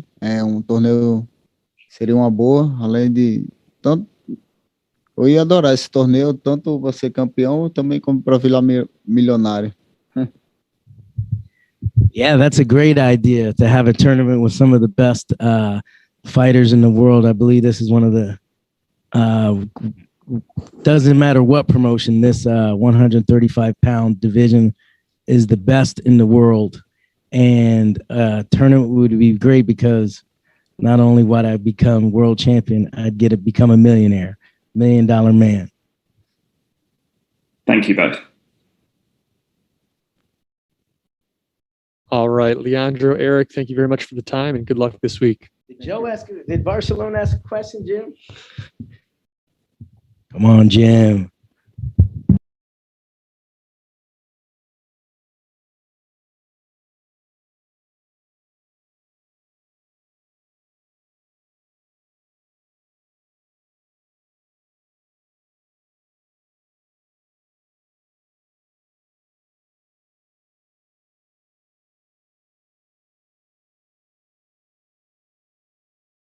Sure. Next up is Christian Edwards.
We are now being joined by Fabian Edwards. Once again, we'll begin with a few questions from our media. Mike, your line is now live. Hey, Christian, I know you were the first recipient a few years ago of the Jackson Wink Mataleon scholarship. And obviously your teammate and man who will be fighting also on Friday night, Davion Franklin, was, the second. You guys have entrenched yourself in the top 10. You're both well on your way to the top, in your respective divisions. What was that, and how has that scholarship and being at Jackson Wink helped you in your young career? It's been like the most important part of my growth and development. I feel like, just being blessed with such a great opportunity, like when I first got the scholarship, my manager, Rick, he moved me out to Albuquerque. Training was free. My living was free. All I had to do was show up and train, so that's all I did was just train and get better, and I think I had been to Jackson Wink almost about a year, actually, like a little over a year before I had made my Bellator debut. So, that was a whole year of just being able to get better and add to my skill set. And now, I'm thanks to my coaches and my teammates and being surrounded by such, great minds for MMA every day, I'm a completely different fighter than who I was when I first showed up, and I'm still getting better. How does it feel to have that team behind you while you're achieving so much, success early on in your career? And how has it helped in that war room, in that training room, preparing you to move forward? Man, it's helped a ton. I have such great training partners and great coaches. Greg Jackson and Mike Winklejohn are arguably the greatest minds in MMA, as far as coaches go, arguably. And Joey Villasenor, who had over 40 pro MMA fights, and just has such a great knowledge of fighters and what we go through, the whole process, fight week, weigh in, fight day, all that, and so I love having them in my corner. I wouldn't want any other corner, and also being able to work with the teammates that I work with, like, Juan Adams, John Jones, Devin Clark, Dontel Mays, Davion Franklin, and just all these great fighters and high level mixed martial artists. It's really helped a lot. Harry? Hey, Christian, Harry back from the Bookies Basement. Hope you're doing well. Doing good, man. How you doing? Good, thank you. So at only 22 years old, you're 4-0 now as a professional MMA fighter. You're making your main card debut here. Do you feel like you kind of have an opportunity here to really raise your profile and become a household name on Friday? Yeah, absolutely. I think after this one, I'm certain that after this one, it's gonna be top 10 guys from here on out. Since I am a top 10 guy myself. And obviously, number 8 is, it's a ranking. I'm grateful for it, but that's not the end goal. The end goal is the belt. And being number 1. So that's what I'm chasing. But I believe after this one, it's gonna be top 10 guys from here on out. Awesome. Well, thank you so much. Best of luck Friday. Thank you. Michael? Hey, Christian, how are you? Good. How you doing? Everything good here. My question for you is how important it is to maintain that undefeated record that you have. More like as your legacy as a fighter. Like, what does the undefeated record mean to you? It means a lot, man. Because no secret here. I love winning. You know what I mean? I like there's no feeling like it. There's no high like it. The feeling of winning a mixed martial arts fight. You know what I mean? Like it's I can't even describe it with words. It's such a great feeling, and I don't ever want to experience the feeling of losing. You know what I mean? And I feel like my mindset and my confidence complements my skill set really well. And I see myself being undefeated for a long time, if not my whole career. And my last question, you promised everyone on Instagram that you will have a masterful performance as always. What can we expect from you on this Friday fight? Just a dominant performance on my behalf, you know what I mean? And just violence, there's obviously certain things that I have to watch out for with him because I know that he's a game opponent and I know he's going to come to win. But he's not ready for what I'm going to throw at him. I'm going to hit him with my most violent and malicious techniques, and he'll fold under the pressure. Sergio? This is Sergio from Fighter Path MMA. How are you doing? Good. How you doing? Not too bad. So you said you love winning. Something you love to do just as much as finish fights. That being said, there's one fight on your record that you weren't able to finish, and that was Marco Hutch. What was the biggest lesson from that fight that you took that you can apply both on Friday night as well as in your future fights? You know, honestly, I think the biggest lesson that I learned from that fight truly was just being able to pace myself. You know, I think I did a really good job of pacing myself in that fight and showing that I can go the full 15 minutes if I have to, you know, and I'm not afraid of going the full 15 minutes because, you know, what I always say in the training room, you know, to all my teammates, I say that, you know, this is the hard part, you know, compared to this, the fight is easy, you know, like the training that we do, the things that we go through in training leading up to the fight, that's the hard part, you know, compared to this fight's easy, you know? So, yeah, I mean, I think just really pacing myself and knowing what it's like to go the full 15 minutes was the most important thing I learned from that fight. Ronald? This is Ronald E. Smith from Getting Real. Christian, in your upcoming fight, you will be fighting against someone who is unranked. So how do you keep yourself focused while also fighting on the main card and not let the moment slip away? Because, you know, it's the mission is still the same at the end of the day, you know, go in there and do what I have to do to win, you know, whether he's ranked or unranked, you know, he's in my way and he's trying to take money out of my pocket, food off of my table, and opportunities out of my future. And I won't let that happen. And what has your training camp been? Anything you've improved on or anything you learned during this camp? I'm always learning and improving in the gym. You know, I'm a sponge, truly, you know, like I always want to learn and get better where I can. And, you know, without, you know, I don't want to reveal too much, but I've been working a lot of my wrestling and a lot of my, my striking in this camp. And I have some techniques that I feel will be, you know, there all day for me in this fight that I'm definitely going to hit him with. All right. Thanks for the time today, Christian. Good luck on Friday. Thank you.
Just a reminder, if you have a question for Jaleel, please press the raise hand button.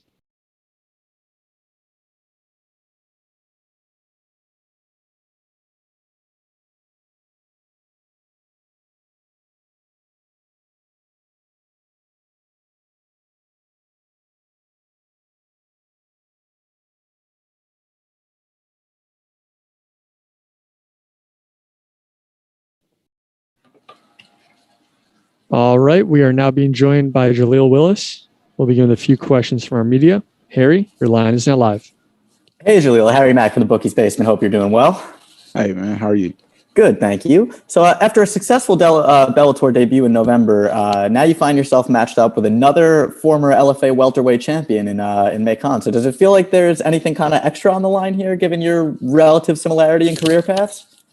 Man, not really. I just feel like I get to defend my title, you know what I mean? And it just showing me how, small of a world it really is, because I've been watching this dude for a long time, and I always knew that it was a chance that me and him was possibly going to fight.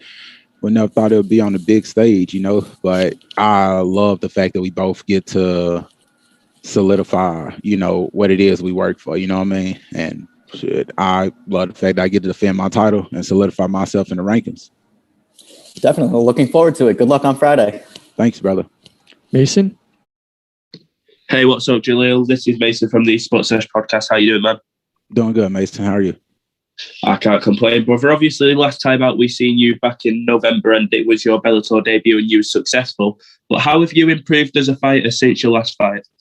Man, explosive-wise, I really focus more on trying to push myself to the limits. You know what I mean? It's like when I get to those fatigue moments, that's when I would let people kind of work themselves back into the fight. Like last fight, I was dominating, but I allowed Lemminger to work himself back in because it got a little fatigue in the second period. So what I've been focusing on is just more strength training, more explosiveness, more pushing myself to that limit of I can't go no more. Then my coach kicked me and let me know, let's kicking in the second gear and let's finish this fight. So I would say more so me pushing myself to actually finish fights and finish scrambles, And last thing from me, can we get a prediction for your fight come Friday night?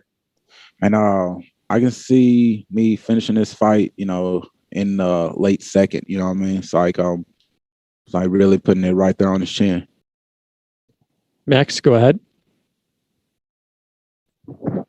Hi, Jaleel.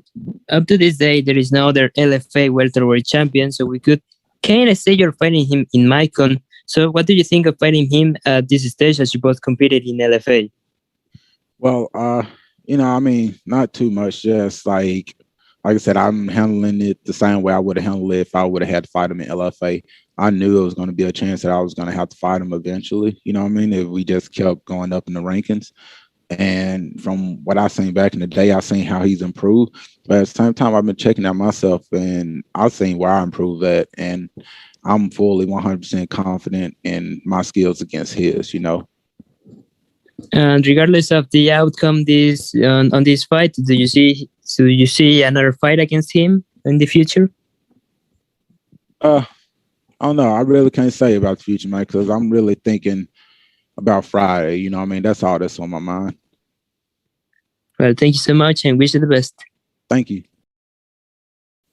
Michael? Hey, Jaleel, how are you? Hey, I'm doing good. How are you? Everything good here in Puerto Rico, man. Thank you so much for your time. I wanted to ask you, in terms of management and the fighter projection, what's different from Bellator compared to the rest of the organizations you've been before? Man, I just say how together everything is, you know what I mean? It's like it's no confusion. It's like I don't gotta wake up in the morning and wonder what my schedule is. Like it's already laid out for me, and it's real easy to be a professional here and just do your job, And my last question, this is your second fight with Bellator in this organization. What can we expect from you on Friday? You can expect to see me put all of my hard work that I've been doing since my last Bellator fight. Hold on. Yeah, you can expect to see me put all that in and pour it all out. And like I said, I'm thinking a second round finish. Last one, Mike. Hey, Jaleel, just kind of curious for you. I know when you take that step up, a lot of fighters, they go from LFA to Bellator or other promotions. You've mentioned today defending your title. Why is that important to you to do inside the Bellator cage, defend a title that you previously held? And how does it make you or help you solidify where you're at in your career? Man, it helps me because, bro, I'm a competitive guy and I want to be one of the best in the world. You know what I mean? And it's like I see that it's no free ride, and you're not just gonna be given these these credentials, these rankings and stuff like that. So I try to put all this stuff outside of my mind and think like, bro, I need to think like a world champion because I am a world champion. You know what I mean? And it's like, bro, world champions, we don't back down, and we come through to take what's ours and compete. And it's like me being the man I am, I'm just like really just trying to make sure I'm able to look myself in the face and in the mirror and know that I'm like, bro, you went out there and you won and you are the fucking best. You know what I mean? One more here, Santiago. Hi, Jaleel. Greetings from Amsterdam, and thank you for the time. The prelims of this card are absolutely stacked, and you got your spot on the main card. Can you feel it as well, that Bellator is giving you great opportunities to showcase your skills so you can grow yourself into the welterweight rankings?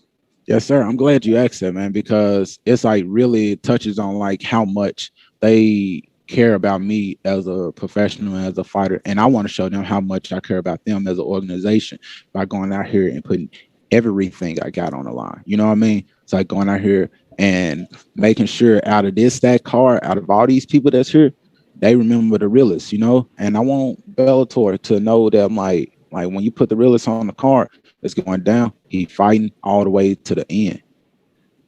Good luck on fight night, sir. Appreciate it, bro. All right. Thanks, Jaleel. Appreciate the time and good luck on Friday. Thank you.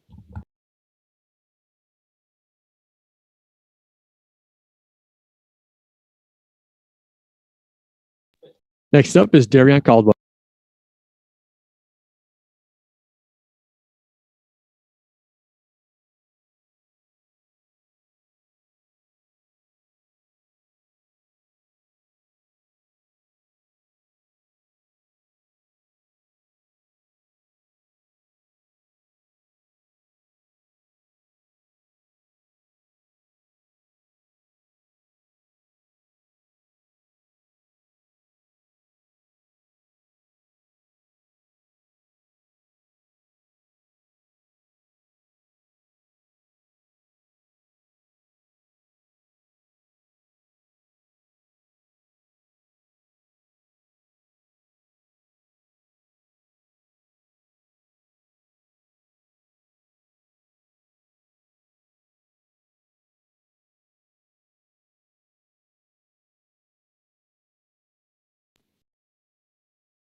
We are now being joined by Darrion Caldwell. Once again, we'll begin with a few questions from the media. Gabriel, your line is now live. Hey, Darrion, it's good to see you again. What's up? My question, you're coming back to the bantamweight division. You've gotten to see now, Juan Archuleta win the belt, and then now recently Sergio Pettis. Because you left, how much were you watching these guys prior to making the move back down? I've always just kept my eye on these guys since Sergio came into the division. Obviously, when Juan came in, I was a champion, so I knew he had his eyes on me. He was working his way up. But when an opportunity presented itself for me to jump into the tournament last year, right before I lost my belt, I was kind of bittersweet because I wanted to, redeem myself there. But different calls was called, and I had made a sacrifice to jump in that tournament, And so for me, I've always considered myself the best guy at bantamweight, regardless of what was going on down there. It was just duty called me at 145, and I just happened to be world class 45er as well, and so I think guys could consider me a 45er when really, I'm a 45er, but definitely the 135-pound king. Physically, how do you feel coming back down to 35 after, you haven't had to cut that extra weight in a while and your training's been different for 45? I mean, it definitely lifted a lot of weight off my shoulders, not having to focus on weight. But more than anything, it's not really about the weight, I just had to, I stepped away. We were able to fill out the division, when I was there. It was, I was winning, I was defending my title in a minute and 15 seconds, blowing through guys. So now that we have a bunch of guys down there that are, real names, they're real studs down there, and I'm being, if we're being 100% honest, with a pool like Horiguchi and the champion Archuleta or the former champ Archuleta and the now champion Pettis, those are real studs. So for me to be at 45 and for that field to get filled out like it did, it just puts things in perspective. I'm ready to go back down and clean house again. Jim Barcelona with Miami Herald. Curious for you, how did training go for this one? Did you, because of that, in your answer, your last question, did you train with anyone differently for this one to get ready for it? Yeah, I changed gyms, completely moved my life to Southern Florida. I'm out in Deerfields at Sanford MMA, training under Henry Hoof, Greg Jones, Jason Strout, just to name a few. We have, tons of, world-class coaches, world-class athletes, world-class facility, I always say, since I got there, I come from, Division I sports, where the training facilities are world-class. You can go get an ice bath after practice. And, for a while, in my last 10 years in MMA, it was real hard to find that. You had to go to a different facility just to get some maintenance work, so to be able to have everything under one gym, be able to get treatment and get nutritionists and get meals all under the same roof that you're training, strength and conditioning. It just makes everything a lot easier. So the move down to Florida was smooth. And in the follow-up to that, because Sanford MMA is a one-stop shop, it's a beautiful facility down there, and what they're doing, just everything like you said, you're able to do at one place. What has the transition been like in the sense of just world-class trainers, world-class fighters? Greg Jones, unbelievable wrestling background, and Henry Hoof, a lot of people obviously know Henry's background and what he's been able to do.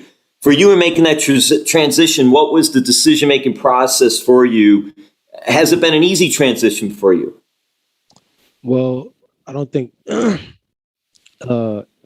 I think that transition stage is always rough, but it was easier because of the guys that were put in my corner, the people around me, they make it smooth, So I didn't even realize I was in a transition phase. I just happened to move and I jumped right on. I hit the ground running. I start training, train hard, been training hard, and it's easy to fall into that space where, where I was in my last previous fight, where I'll get up on Saturdays and just because we're in quarantine and I got amateurs to train with, I don't make that Saturday practice. I don't get up and put the extra miles of work in. It's easy to do that, when you're around guys that aren't motivated, coaches that aren't as motivated as you with the same goals, and so when you surround yourself with guys that have ambition on bigger things in the sport, it just puts things in perspective and it just basically ignited me and put a fire under my ass, made me want to work harder. I just been grinding ever since I got to South Florida, and it's a credit to everybody around me, but obviously I got to get up and do it myself. So I want to thank me too. Well, very good. All the best, Darrion, and a lot of world-class fighters down there, man. You got a good place to train. Yeah, for sure. Thank you. All right, Michael. Hey, Darrion, how are you? What's up, Mike? Everything good, man. I wanted to ask, how do you prepare and put yourself mentally and spiritually back on track to be back for that bantamweight championship? Well, had to set new goals, After that setback in November, I had to go back to the drawing board and figure out what exactly it was that I needed to do to get back on top. One being going back down to 135, another being a change in gyms, another being just an overall change in lifestyle. I completely moved my life, my dogs and everything to South Florida. So that sacrifice, it always just makes me more hungry. Having a new outlook on things, waking up next to the beach, is just a different feeling. Thank you so much for your time. Sergio? Hi, this is Sergio from Fighter Path MMA. How are you doing? What's up, Sergio? So you've had a couple of rematches in your career, and you've had mixed results. Obviously, you lost to Kyoji Horiguchi, but you also have a win as well against Joe Taimanglo. So, what lessons can you apply from those rematches? What can you take from those rematches and apply to this one here? Obviously, there's a bigger gap between these two fights. Well, every rematch that I have had in the previous, I always believed that I was coming out better than this first fight, so I can imagine him coming out feeling that way, but in the same sense, I'm coming out feeling that way as well. So I think you're going to see a better me that night come Friday. I think you're going to see no difference than the first fight. Our next question comes from MMA Breeze. Hey, Darrion, it's Breeze with the MMA Breeze. Sanford is such a complete gym, so deep in talent. You're not the only guy to make the full-time transition there this last year. Why did you choose Sanford, and were you looking anywhere else? I chose Sanford because we got great coaches, great training partners, great facilities. When I look to my right, I got Michael Chandler training hard over here. I got Nick Lentz screaming in my ear while Henry Hoof's over here, making sure Anthony Johnson's on point, So just have that around you, puts everything in perspective. You can't dog anything, You got real dogs in the room, You got real killers, and if you want to stand out, you have to be a killer yourself. You got to be a real dog yourself. And so my goal is always been wherever I go is to stand out. And so I'm here at Sanford. I want to bring a belt back to the gym, and solidify my name here at in Southern Florida and continue my legacy here at Bellator. That's always been my thing is be the best Bellator bantamweight there was. So continue to make strides toward that. Awesome, thank you. All right, one or two more here. Ronald? This is Ronald E. Smith from Getting Real. Darrion, how you doing? What's up, Ron? Hey, man, I can't complain, man. And just quoting from what you said on Instagram, you said your road to redemption and it's the beginning of a whole new chapter. So in your words, what do you mean when you say you're starting to begin a new chapter? Well, road to redemption for me looks like me getting my title back and keeping it. It looks like me coming off a setback, righting my wrongs, and blowing through this division. I should have been a king since 2018 when I first won the title. I had a setback, and so now I'm here to right my wrongs, and I'm here to redeem anything that it was either taken from me or that I lost.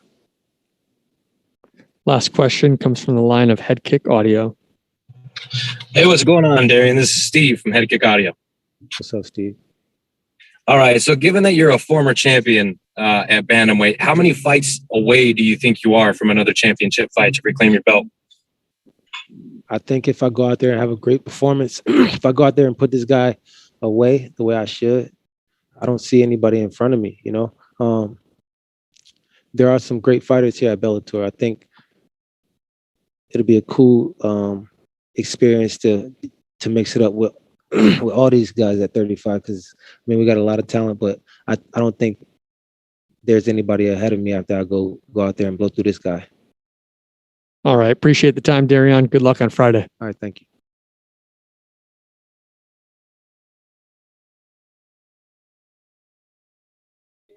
Next up, we have Austin Vanderford.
All right. We are now being joined by Austin Vanderford. We'll begin with a few questions from our media. Mike, your line is now live. Hey, Austin. Earlier, Fabian was kind of talking about, if there's problems on the feet, you're going to resort to wrestling. You're going to be shooting for takedowns, all throughout the fight. I'm just curious, you've dealt with so much doubt and people overlooking you throughout your career. How do you just block all that out and try to prove him and everyone else wrong? I think just being confident in myself and, my coaches and my teammates and all that. He can think what he wants and say what he wants, but I know what I'm going to bring to the table and I know what I'm going to go out there and do. So, it's going to play out Friday and he'll get to see it.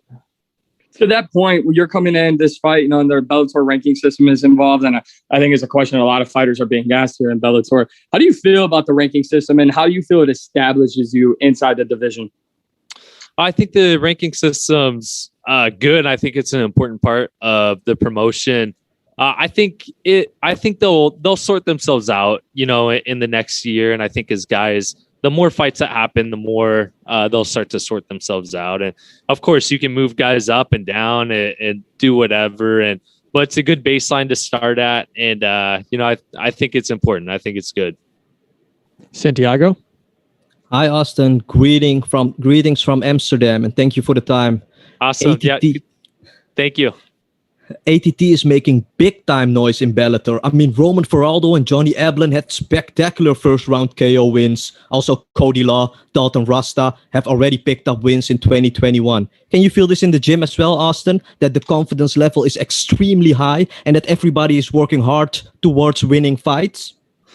Yeah, but I don't think there's any focus on. I think everyone just, is preparing for fights and knows what they have to go out and do. And I think we just have a really good group of guys. And, talking to Dan Lambert, he thinks this is like the most talented team that they've ever had there at ATT. And so it feels special to be a part of it. And, I think we have a lot of good guys coming up, a lot of good training partners. The coaches are all amazing. And I think we just kind of feed off of each other in the training. Scott Coker hinted that a fight between champion Gegard Mousasi and John Salter could very likely be next for the title somewhere in July. How do you think that fight would play out? I think that's a great fight, and I got a lot of respect for both the guys. It's tough to say, man. Gegard is definitely one of the most talented fighter, one of the best MMA fighters of all time, but I think Salter's a dog as well. So it's gonna be a good fight. And I think they both bring good skill sets to the table. Jim Barcelona, Miami Herald.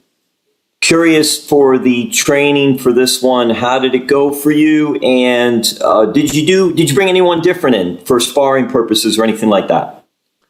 The training was good, and no one different. I mean, American Top Team, you got about every single body style and fighting style you could imagine being there. So a lot of guys coming in and out and whatnot. So I feel like I was well prepared and I had the right training partners for the fight. And Austin, South Florida itself, there's so many good fighters and trainers down here. Was that too a big part of the reason to come down this way? Oh yeah, I mean, American Top Team was the number one reason to move to South Florida. So just being a part of the team, the coaches, and all that, number one reason. And lastly, who will be in your corner for this fight? My wife Paige, my coach Bahumpa, and my other coach Anderson. All right, Mason. Hi, Austin. This is Mason from the Sports Sesh podcast. How you doing, man? Doing good, thank you. Good stuff, man. I just want to ask you two things. What are your thoughts on Fabian as an opponent? I think he's a well-respected opponent. I think he brings a strong skill set to the table, and someone that I have to be on my A game to go out there and beat. I asked a similar question to Fabian before, so I'll switch it round for you. Obviously, a lot of the casuals online know you as Mr. Van Zandt per se, as they know Fabian is Leon's brother. But what do you say to those casuals that characterize you as Mr. Van Zandt and not Austin Vanderford? I think it's just something that'll stick with me for my whole career, and it's something that I don't really I I play into it. I think it's funny. I think it's fun, and it just adds a different character into what we're trying. We're entertainers and going out there trying to get people excited about fights and and finding unique ways to do it. And I think being Mr. Van Zandt is just one of them for me. Harry? Hey, Austin. Harry Mack from the Bookies Basement. I hope you're doing well. Thank you. Somebody touched on it a little bit earlier, but so are you going into this fight kind of viewing it as a title eliminator? I think it puts me in the mix for sure, but I as it was alluded to earlier, Salter and Mousasi are gonna fight, and then Tokov's up there as well. So, I think there's Costello Vancinas is another really tough one that's right in there and all that. So I think it puts me in the mix for sure. And but I've said in past interviews, I want to make sure that I go out and earn it. And the first part of that's going out and performing on Friday and making a statement Friday. Michael? Hey, Austin, how are you? Doing good. Thank you. Perfect, man. I wanted to ask, what, you are 10-0 so far in your MMA career. How important for you is to maintain this undefeated record?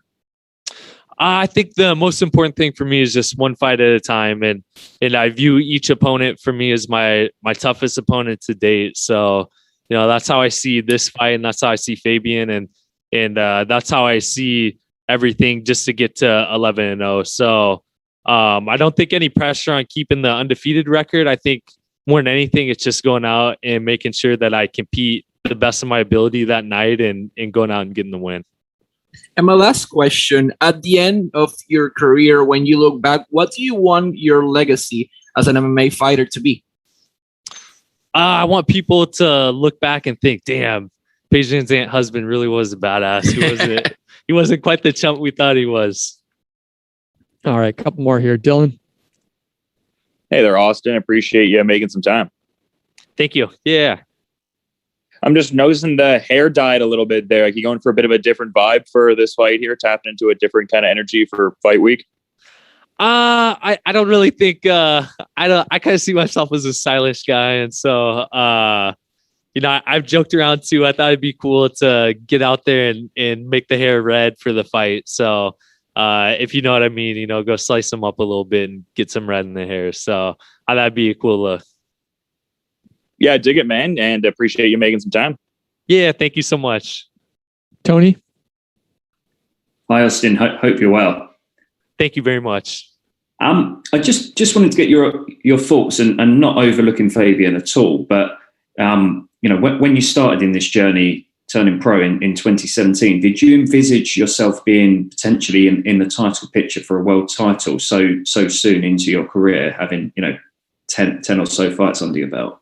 Yeah, I think when I started this, my aspiration is always just to be a world champion, and whatever way it took to get there, and however soon it took. I've had a lot of people around me who've always really believed in me, and I believe in myself and all that. So I don't think it's quite a surprise, but it feels surreal at times, especially I'm ranked number 3 for the middleweight weight class in Bellator, the best promotion in the world. And I feel good. And I think it's kind of more of a surreal feeling, and I'm excited just to go out and improve that and improve my ranking and go out and earn a title shot.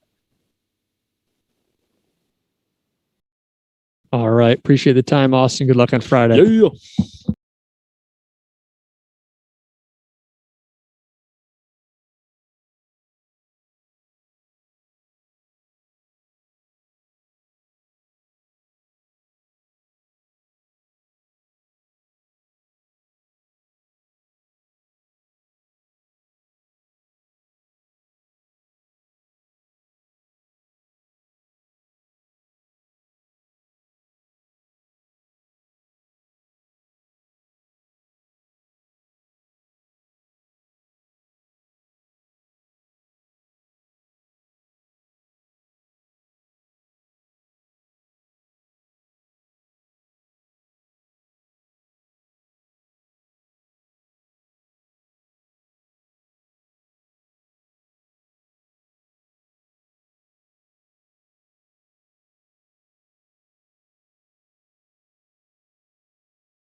All right, we are now being joined by Cris Cyborg.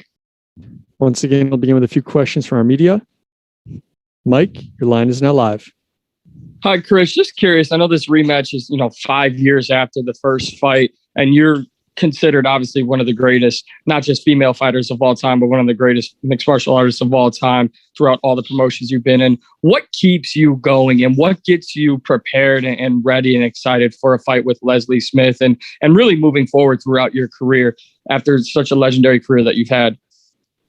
The first thing I think when you love your job, you love what to do, you always enjoy the moment. I respect every opponent step a fight with me, and I really train and dedicate everyone's different way, but hard. And Leslie, for me, I know we fought before, but I respect her like the new opponent. Nobody's the same 5 years ago. Everybody, I'm a different fighter 5 years ago. I'm better now than before. So I work really hard. Then it's just I'm excited to have a fight again. Darrion? Thank you very much. Cris, a pleasure to be speaking with you. 2 quick questions for you. And the first one is if you're still working with Fight for the Forgotten, which is a wonderful cause. I have the fight with the work with them 2019. And we keep touching, but I didn't work with them again. But, in the future, maybe. And I continue and I help, Fight for Forgotten, fight the big means and help them. It's an amazing project. Rodrigo? Oi, Cris, tudo bem? Oi. Cris, 2 perguntinhas para você. Sim. Você é a sua terceira luta no Bellator, mas já é vista como uma campeã dominante. A gente sabe que você vai enfrentar a Leslie Smith agora, mas seria a Cat Zingano a sua adversária mais perigosa por toda a experiência que ela tem no MMA?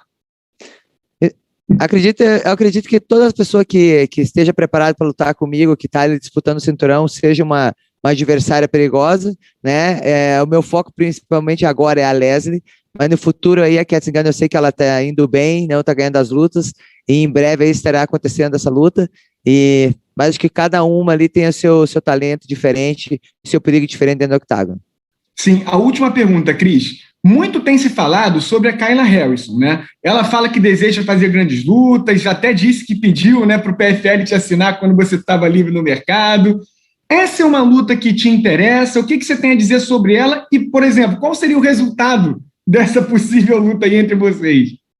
Então, na verdade, eu acredito, é lógico, a maioria das pessoas querem lutar comigo, né? Então, acho que é uma coisa que todo mundo que está começando a lutar, eu acho que é um dos nomes aí que aparece aí, as pessoas que estão ali no topo ali. Então, para mim vai ser se acontecer essa luta, vai ser uma grande luta, né? Eu acredito que pode ser na categoria dela, no 155, porque uma das coisas que eu gosto de fazer é aumentar, né, a oportunidade de ter mais divisões para todas as mulheres, né? Então, dar um apoio para os 155 das meninas que lutam nesse peso.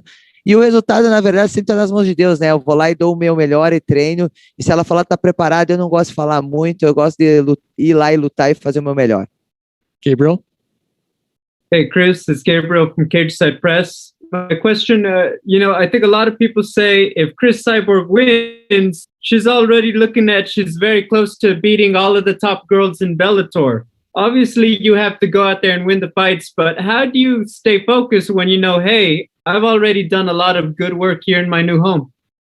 I just think I never think about done. I'm done. I think I was girls getting better and they want to fight for the title. And I don't think about the end. I think in the next fight, the next opportunity, they'll be ready and for sure have a lot of girls. The Division 145 pounds in the Bellator have a lot of girls. And this makes me excited every day for keep training. Santiago? Hi, Cris. Greetings from Amsterdam, and thank you for the time. You had a great fight against Marloes Koenen in Strikeforce. Scott Coker is trying to create a Strikeforce 2.0, with Bellator now being on Showtime and the fantastic roster that they have. Does this kind of feel like Strikeforce to you again, Cris? That was a really special time in MMA, right? Yes, I feel very blessed. I have the opportunity to be with Showtime at the beginning and then now be again with Showtime. And, work with Scott Coker is amazing. I have great memories from Strikeforce. And, the beginning is already promoting women's MMA. And now he's continuing investing in women's MMA. And I'm happy to be part of this and excited to be back to Showtime. Mason? Hi, Cris. This is Mason from the Sports Sesh podcast. How are you? Good. Great. Thank you. I've just got two quick questions for you today. Obviously, going back a few fights, you had that loss with Amanda Nunes. What did you learn from that fight, and how did you change your camp in the past couple of fights? I feel like this, always in my career, whole my life, I play sport the whole my life. I know sometimes you win, sometimes you lost. I always, the one thing I'm always having in my mind, I give everything in my camp. I train everything. So when I'm stepping the cage, something happened to lose the fight, I know I did everything. So I always, when I step the cage, I do my best and I leave it in God's hands. If that day was the hard day, nothing can do. I just have to go for it. But I'm a better fighter than before for sure, because I work hard every day and it get improve my game every day. Pablo? Okay, hi Cris, this is Pablo from Noti MMA Ecuador. The question I want to ask is, where do you think Leslie evolved more for this fight? Oh, sorry, can you ask again? Where do you think Leslie evolved more for this fight? Evolved? How do you think Leslie has evolved from the first fight to this one now? I cannot say about her what she's getting better for this fight, but I feel like 5 years ago, everybody's different after 5 years ago. She keep work hard every day. For sure, she's better than before, and I'm better than before. I'm saying because I feel like I am better than before. So, and if you athletes train every day, for sure you get improved better again. Our next question comes from the line of MMA Breeze. Go ahead. Hey, Cris, it's Breeze with the MMA Breeze. Kayla Harrison recently heard your interview with Ariel Helwani and responded by saying you had a chance to fight her, but you didn't. And you do a lot of talking, but not a lot of signing on the dotted line. I wanted to get your response to that and how you feel about a matchup with Kayla. My next fight is Les Smith. I don't know you guys want to give a shout out for Kayla. And Kayla have 1 year with contract PFL. After finish this, we can make the fight happen. I don't have any problem. Kayla, go fight. All right, we'll take a couple more here. Tom? Hey, Cris, this is Tom from MMA UK. Thank you very much for taking the time to talk to me. Really appreciate it. Obviously 5 years since your last fight. When you defeated Leslie last time, you went on to continue your legendary run. You captured 2 more world titles. You're without a doubt one of the greatest mixed martial artists to ever grace the octagon. But I was just wondering, in your own words, since your first fight. If you keep on watching my career, watch my fights, and watch my last 2 fights, you see I get improved better. I feel happy. All my victories coming, after this win, and better everything, better grappling, jiu-jitsu, training hard. I feel this way. If you watch my fights, you can see that. All right, last one, Tony. Hi, Cris. Pleasure to speak with you. Bellator announced earlier today that they're going back to having fans in the arena. I just wanted to get your thoughts on fighting in front of no fans and how that whole preparation is, whether it's any different at all from a fighter's perspective. The beginning, the first fight I did with Arlene Blanco with no crowd, I was thinking it's going to be a little different. But, I was different. But, I was feel like I know it's gonna be a lot, no noisy, gonna be weird. But, it's nice. You can hear clear your corner.